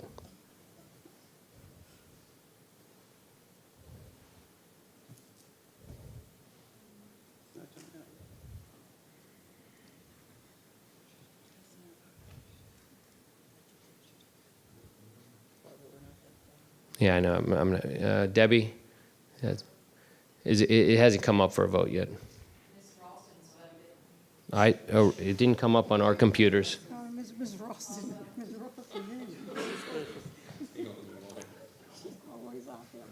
And we're going to be voting on what I see on the screen, correct? Okay. Yeah, it hasn't come up. Should we refresh? Where do you refresh?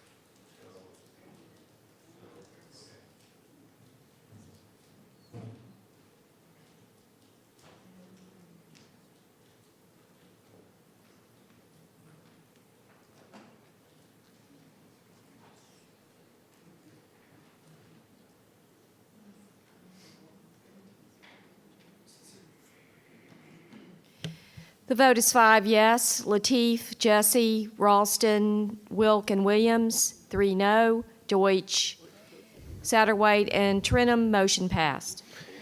The next vote we will take is that this is the motion that we'll vote on as the directive moving forward.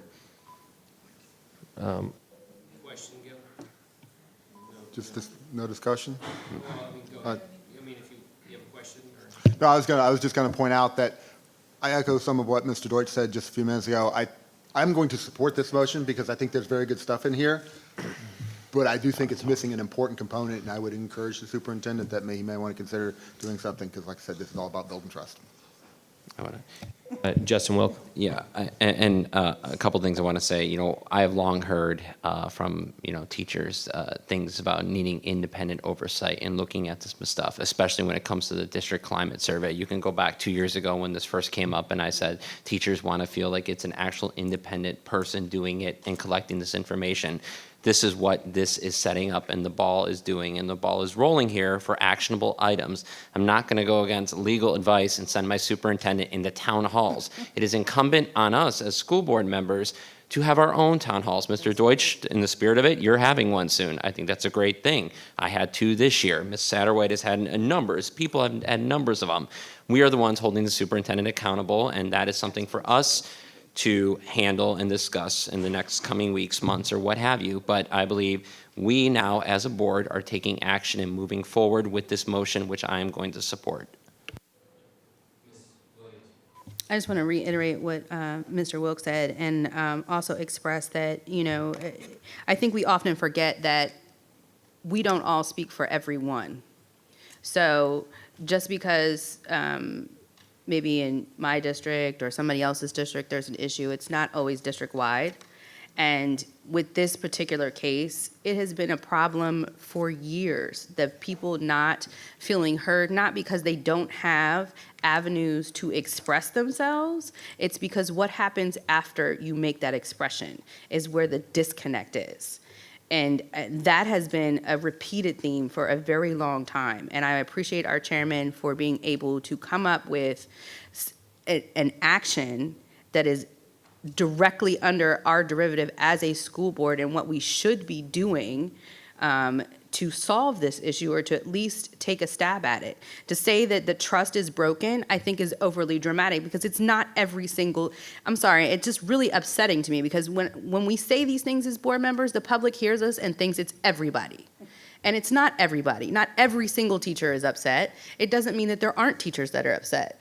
But I think we should be very careful when we use language and we express ourselves not to make the problem worse and to do what our job is to do is and to represent both sides of the story, to get down to the issue and to take action, policy, make policy, the things that we are charged to do, not add fuel to the fire of panic, but to actually do something. And I'm just going to say again, I have no issue with the superintendent listening to the public. That's part of what we have board meetings for. That's why we have email. That's why we have the phone. That's why we have all of these avenues of means for the public and our stakeholders to communicate with not only the superintendent but us.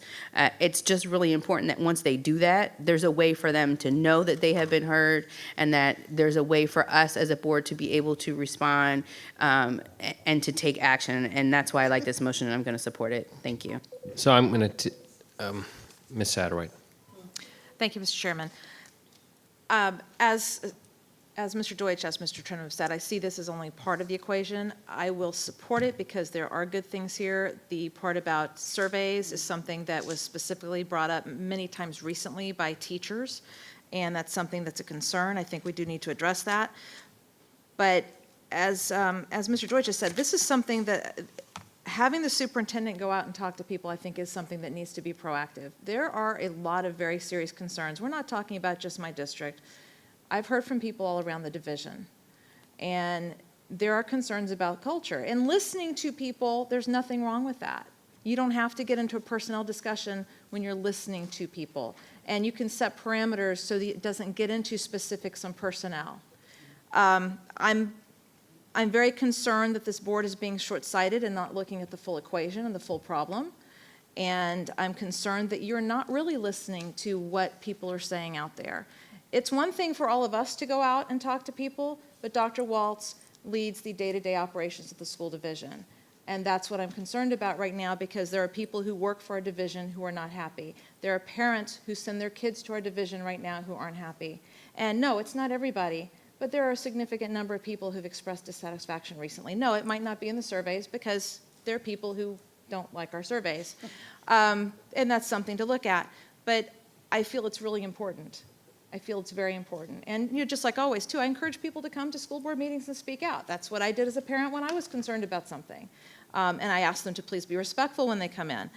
But I really feel like this is something, I really feel like it's very important that the superintendent should go out. Dr. Waltz, I feel it's very important that you go out and talk to people and hear from people. And Thank you. I really do hope you take that action. Thank you, Ms. Satterwhite. I think we'll call for the vote now. I'm going to ask that the motion be put up, and we're going to vote, and I'm voting to support the motion. Question? Yes. What motion are you saying you're voting So this on? is the final vote. So the last one we voted was to substitute this motion for Ms. Satterwhite's motion. So that was the motion. So this is to substitute. So we substituted it. Now we're actually voting to move forward with it. God bless you. Yeah, so we're voting on this motion as the final motion. May I please? You understand, Debbie? You're looking at me like you don't understand. We voted yes to substitute the motion. The whole board understood that. Well, the only motion I have on my screen left to vote on is Mrs. Satterwhite's original motion, which has not been voted on.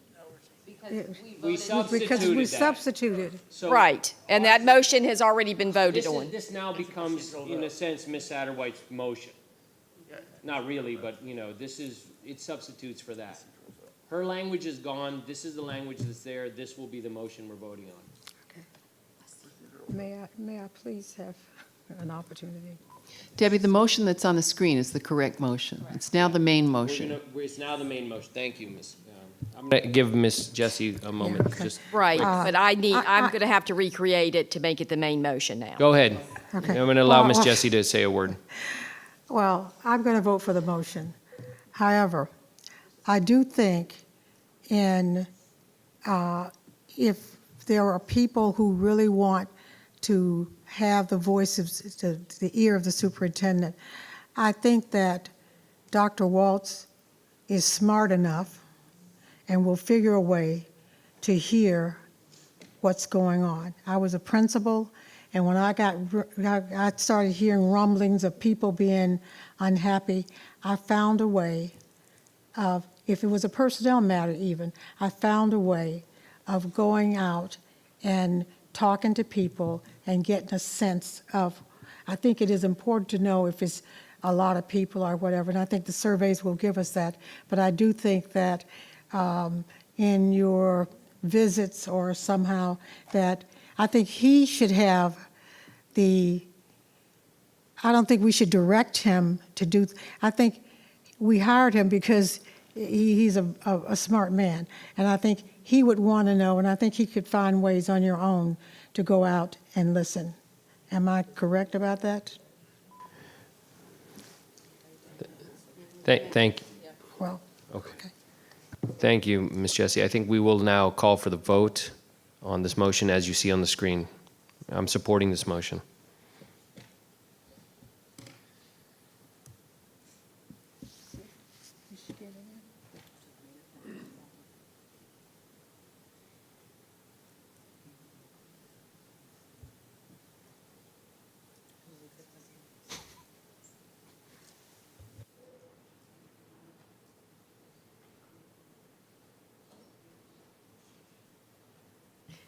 The vote is 8 yes, unanimous, motion passed.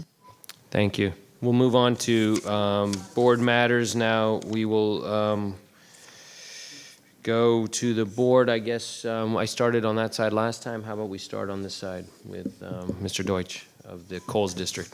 Thank you, Mr. Chairman. I will be brief tonight.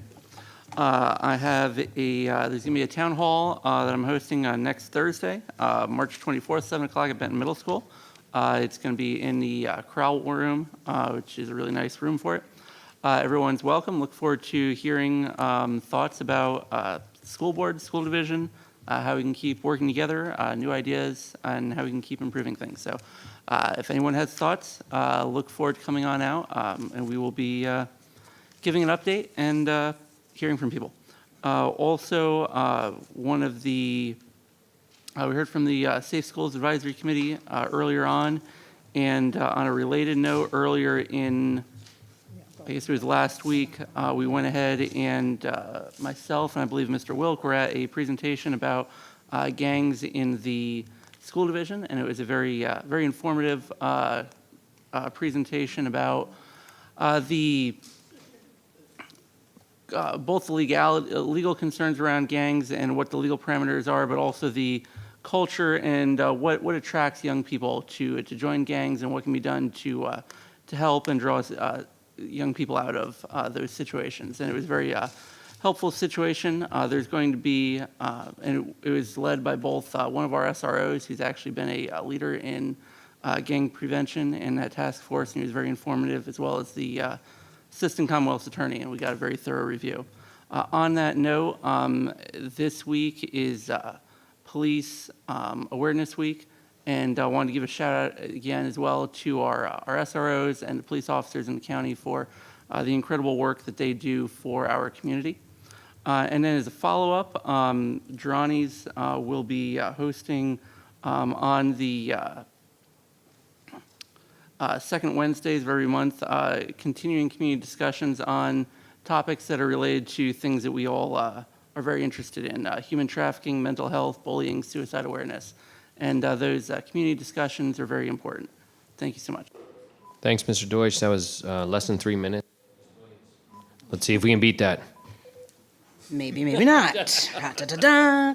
No, I just wanted to first start by acknowledging Prince William County's Girls Fast Pitch Softball League. I think I got it right, hopefully.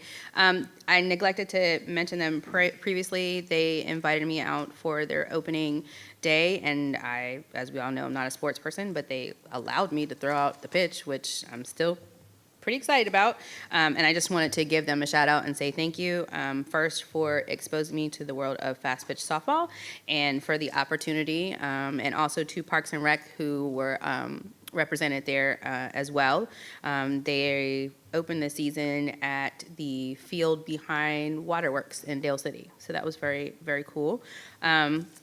Secondly, I wanted to thank Ms. Arnold again for the Town Hall series and just sort of speak to it a little bit about that. There was a lot of really good discussion that came out of that, and Again, Ms. Arnold, your stars shone brightly at the way that you were able to facilitate discussion and to make everyone feel included. I would like to acknowledge Marumsco Hills Elementary because they had an administrator who came, and I think they did a fantastic job of promoting the town hall to their elementary school students, who I think sometimes are left out of the discussion because they think that they're young and haven't had that much experience in the school system. But I found it very encouraging that we had an elementary school student there and her parents come. That was very exciting to me. Next, I wanted to thank the Gifted Advisory Committee for having the seminar with Dr. Jim DeLeslie. I think I said it right. Forgive me if I didn't. But I wanted to bring attention to that because it was a really good seminar on what a gifted student looks like from the brain perspective. And it is posted on our website under the gifted page. So it's just another opportunity for our general public to get a little taste of the world of gifted education and what gifted kids think like and how they perceive the world, and as well some helpful hints if you are a parent of a gifted student. There's some information there as well. I wanted to give a shout out to Belmont Elementary School, who recently had the Virginia Star program there. I wanted to thank Delegate Jennifer Carroll Foy, who was in attendance. I'm sorry I could not make it, but that little strip of traffic there between the 123 Heckinger's lot and Belmont just didn't make it happen for me. And it was also the same night as we had the governor's school board meeting. So I just wanted to apologize because I had every intention of making it there, but as I had said previously, I think maybe this year or last year, sometimes that 2 miles can be 30 minutes or 2 minutes. It was a 30-minute night. So I wanted to remind the board of our commitment to complete cultural competency training. I'm sure that it'll make its way to the agenda again, but I think that that is part of something that we should hold as a priority and set as an example being board members, because I think it's important for everyone in the division to take part and understand that, especially as we live in a county that is now minority majority. There's a lot of things that we as individuals in our own daily lives take for granted and assume are the same for everyone else because it's our life experience. And I think that taking that training and really paying attention will help lift some of those blinders and increase our ability to work together and to think from multiple perspectives so that we can make the best decisions for all of our stakeholders, and recognize when we say things that it may not meet the needs of some of them. So I just wanted to remind us that we need to get that done. And then I just wanted to talk a little bit about a consistent theme that I've heard since I've been on the board, and there's two of them really, and one of them is messaging. I think as a school division, we do a good job about promoting ourselves and talking about the positives and the negatives, but I think we can do even better because we consistently hear, I didn't know, or I wasn't aware, or I didn't see.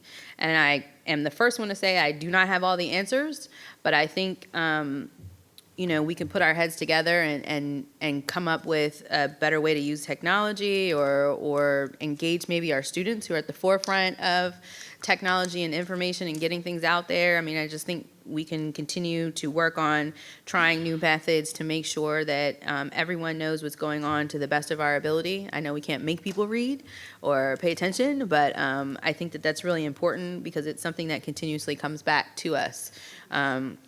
And we are large, and it should be something that we focus on. And then the next thing I wanted to speak to is something that I've heard consistently, and that is a serious issue with us, and it comes back frequently, and that is that we're understaffed. I just want to remind the general public that we have really great staff. And no, we're not always perfect, and no, we don't always do everything the way everyone would like, but we have a very limited amount of people doing a lot of work. And I wanted to bring that up because I think sometimes, and I know even myself as from a parent perspective, I get upset and how come we're not doing this? And I put my parent hat on, I'm like, man, I said it and we should just get it done. And then I come here and I put my board hat on and I'm reminded that we have one person that does the job of 4 or 5. and a lot of other divisions our size. And that's a large burden. And last year I said something that I've taken to heart, and I try to remember when I make a comment or make a critique to try to come up with some sort of complementary resolution. It may not be implemented, but if I'm going to make the critique, I want to offer a way to fix it. And we hear a lot of critiques, and I would like to hear a lot more resolutions to go along with it. A lot of times we all know what's wrong, but we can't all solve the problem. And when citizens come before us, I would like to hear what your thoughts are on how to fix it, not just what's wrong. And I'm not picking on citizens because, like I said, I was the first one to do it. I was champion of it. But I think that's another way that you can provide us as board members insight, and we're all here to hear it. It's recorded, we can go back and watch it, but you never know where that spark of genius is going to come from, and I don't take that lightly. So I'm hoping that when people come to offer critiques on the system, that they'll also offer us some resolutions. Just because we're elected officials doesn't mean that we're the experts at everything, and I just want to remind the public about that. And then also I wanted to speak to a little bit about perceptions. We can't change the way that people feel, and we get caught up in that a lot. I have feelings, everyone does, but we can take specific actions to better our communication, to put in place new policies or reform our policies and make better decisions so that can impact how people feel. And I hope that we can challenge ourselves as a board to keep that in mind when people come and make comments or critiques to us, and we don't always get caught up. It's important to recognize feelings, but we have to be able to take that information and to make some sort of action that's cohesive and directive, because when I hear now, like the superintendent's listening tour, I know that's a direct result of listening to people. But when I hear the comments of like the pitchforks are coming or there's a lack of trust, I caution us to be careful and that we're not reiterating the same message out there that's not necessarily true for everyone, because we are elected officials and what we say matters. And I think sometimes we, and I've been guilty of it too, add more fuel to the fire instead of trying to resolve the issue. And I've been here a really long time. I was raised here, I went to school here, I'm still here. I have a 4-year-old. I'm not going anywhere, whether I sit on the board or not. And that's always been a problem. And I think that now is the time with new technology, the change in our county, the change in culture, that we all gather ourselves together and take a giant step forward together and work on how we as elected officials and leaders in community can demonstrate our ability to change our mindset, work with others, and not add fuel to the fire, and come up with new and improved ways to solve problems, to listen more effectively, and to be more effective without stoking those flames, because it really doesn't help anything. So that being said, sorry I didn't make 3 minutes, but No. Not at all. and lastly, just want to say thank you, Jesus, and everyone else, that we have a chairman that knows parliamentary procedure, as someone who is an advocate for it and has sat next to the parliamentarian, and I'm just so excited, and I just wanted to publicly say thank you from the bottom of my heart. That was a moment that I will savor forever, so thank you. Thank you, Ms. Williams. Okay. Mr. Wilk. Okay, I'm going to try to do my, and I did do a lot of events. So quickly, in order from, I did go to Forest Park boys lacrosse varsity championship game. Senior night, they won this Cardinal Division Championship. We went to Montclair Spring Fling, my wife and I, for the PTCO. Thank you, AP Miller and the team. Attended a school outside of my district, but my old stopping grounds, Woodbridge Middle School. They had Peter Pan, great performance. Thank you, Ellen McKinstry, the director there. Dr. Lateef and I attended the Key Club senior ceremony, great event. Our own student, I almost said a student, yes, attended. Thank you. He emceed the event, basically. I did day school visits, Henderson Elementary, William and Mary Williams Elementary, Montclair Elementary, Patty Elementary. That was a great event. I actually walked in when Adam Russo and Principal Lacciati challenged each other for the Golden Whisk. Fun event. Forest Park, of course, Student Side Awareness Walk, outstanding event. Thank you, Ms. Garrity. Thank you to the AP Government students, my school board members who attended, Congressman Conley, Secretary Carney, Senator McPike, thank you so much. Attended the countywide robotics tournament at OPHS with Dr. Lateef, great event, all the schools. It was crazy, madhouse, but kids were having a great time. Chrissy Marie, thank you for hosting the gang awareness event in Manassas. As Mr. Deutsch said, very informative event. Very excited. Covington Harper, a partnership I had worked directly with them on in the fall, working with the Potomac golf course. They have now launched their first elementary golf team. An outstanding partnership. Very good news. Happy thing. Slow down for a sec because I do want to thank our BOCS for the recent interest in the climate and culture of our school system. And I think the actions we did take tonight are going to move our school division in a positive direction when it comes to teacher morale, bullying, climate efficacy, and other core themes. I do want to mention, and I look forward to working with the BOCS during my last 18 months to make sure that we adequately provide funding for our school system. Let I remind everyone that we are the lowest cost per pupil funded school division in this region. State, region, I think it's a region. So with that being said, we're talking a lot about climate, morale, teacher efficacy, and all this great stuff. For all the people attending these town halls, for all the participants and people, wanting responses, I ask you to ask your BOCS to work with us so that we set a tax rate that makes us competitive, that gives our teachers the salaries that they deserve. Year over year, our school board has done a fairly good job making sure our teachers, at least during this last session, the last couple years, have had the step and a raise. In the past, a former board member and I have even brought up the idea of back paying steps. We need the funding, we need the support, and I hope when we go into an election year, the following budget season, we don't, again, make sure our teachers, we cut them on what, they're the ones who need the salaries, they're the ones who need that step. So again, thank you, BOCS, and I look forward to working with you moving forward.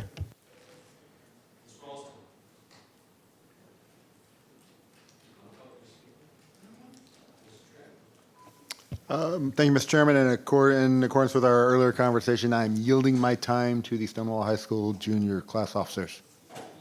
I'm good. Thank you, Mr. Chairman. I want to thank Ronald Reagan Middle School for an excellent School of Excellence ceremony. There was a fabulous speech by a student. There were student musicians who played that were absolutely fantastic. Parents and staff members, it was a great event. I want to thank everybody for being there.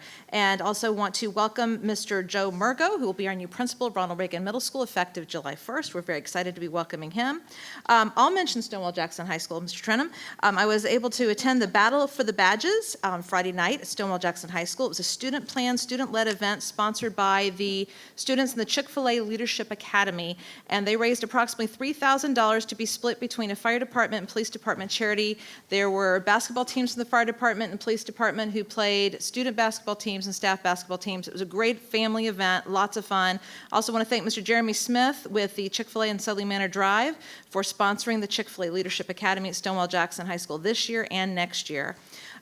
As was mentioned, I was also at the Suicide Awareness Walk, and once again, it was a fabulous event. Lots of students there, some incredible speeches by students who were both able to be present and one on video. And it's always a very, very moving event, and there's so many people who are there because suicide has touched their life personally. So I want to thank Ms. Garrity, the students at Forest Park High School, the principal, everyone who's involved in making that event happen. There were people there literally from all over the county. Speaking of the Board of County Supervisors, they had a meeting last night, or yesterday. There is a development approved in the Gainesville district that will add over 90 townhouses. Students will be going to an overcrowded Battlefield High School. And then this Thursday and next Monday, the town of Haymarket will be hearing a proposal that would add another 70-plus townhouses. And, we keep hearing, why are our schools so overcrowded? Why are our schools so overcrowded? Well, the BOCS has not been saying no to housing on a very regular basis. If the Board of County Supervisors would please let us catch our breath and give us a chance to build the buildings and the classrooms to catch up, then we could have schools that are not as overcrowded and classrooms that are not as overcrowded. And so I would appreciate it if the Board of County Supervisors would please work with us on that and please not approve any more townhouse developments, especially that add to a higher density. Just in my district alone, we're looking at adding hundreds of students to Battlefield High School with developments that are already online and these that are about to be approved. And it's irresponsible to add more students to a situation that's already severely overcrowded. Battlefield High School has over 2,900 students right now. Relief is not coming until the 13th high school opens in 2021. And even then, we're going to have more students than we are designed for. And so I just ask the BOCS, I ask our citizens to please consider that. We would like to start getting our students out of trailers. We would like to work on building those buildings, but the Board of County Supervisors, we really need for all of them to work with us. So that's it, Mr. Chairman. Thank you. Thank you. I love the pace.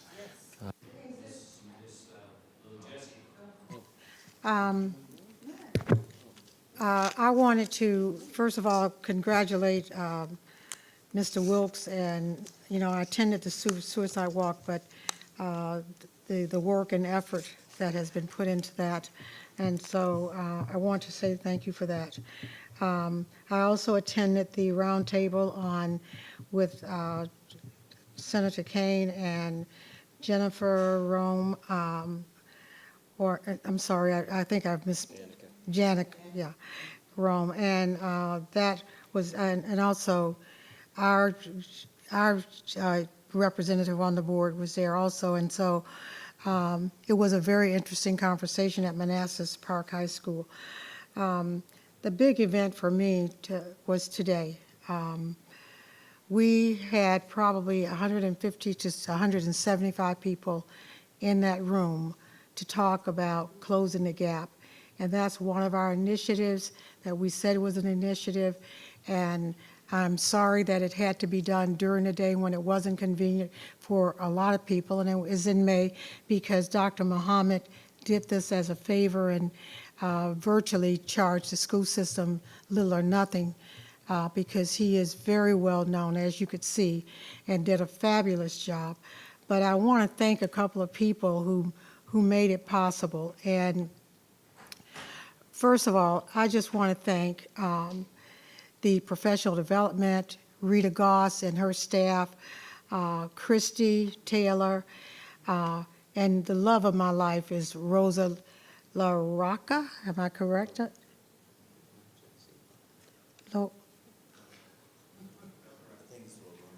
LaRocca, not Rock. I don't know anyone that you can call all the time and she sounds like she's smiling on the phone. But this lady is just phenomenal. She did excellent work.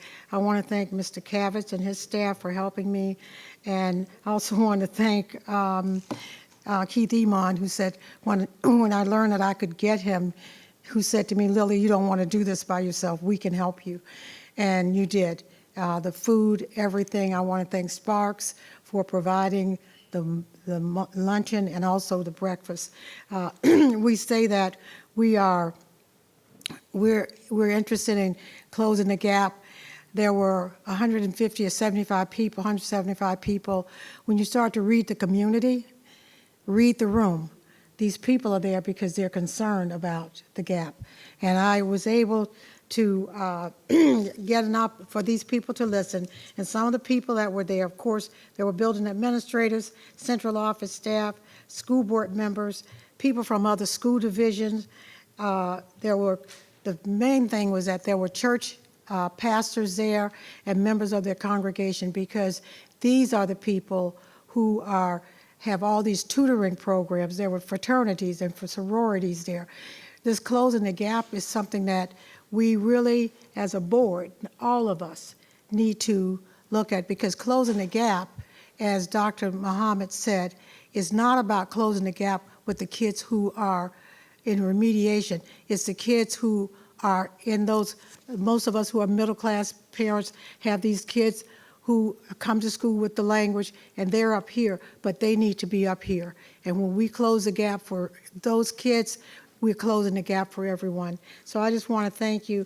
And to our new chairperson, he's just making all kinds of, today he introduced, he was the first speaker and started quoting all this research on closing the gap, and everybody said, who is this guy? So you're doing a great job, really. I just thank you for being there, because I know you have a practice and you stayed in much longer than you had anticipated. Thank you very much. Thank you, Ms. Jessie. That's it. Appreciate it. First off, today's the first day of Ramadan. Ramadan Mubarak to many of the students and families in our community who are celebrating. I enjoyed the suicide awareness walk was fantastic. Congratulations to those AP students at Potomac High School, Ms. Garrity. One thing we should all remember, the students spoke, or at Forest Park High School, I'm sorry, Forest Park. They said, remember, just turn to your friend, turn to your neighbor, say how you're doing, ask them how they're feeling. I left that meeting feeling like I don't do that enough. Find out if there's someone who has a problem, say a nice thing to them. All of these things make a difference. If someone tells you a nice thing, you remember it at the end of the day. It makes your day a little bit better. So those kids, those students reminded me about that. With Lego Robotics OP, outstanding. Key Club, fantastic. Potomac High School was fantastic. I'm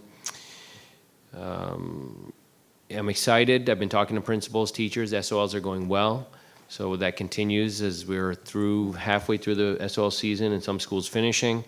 Excited about that. Excited about hearing about how our students are doing from Dr. Waltz. And as you go out in the community, our students are going off to college, and we're hearing some great news. I'm excited about that. Thank you to all the PTOs, PTAs, parent volunteers, supporters who helped with Teacher Appreciation Week last week, providing lunches, breakfast, gifts. Thank you so much. We can't do any of this without you. And so the schools, you're a leg of the school you're one of the legs the school stands on.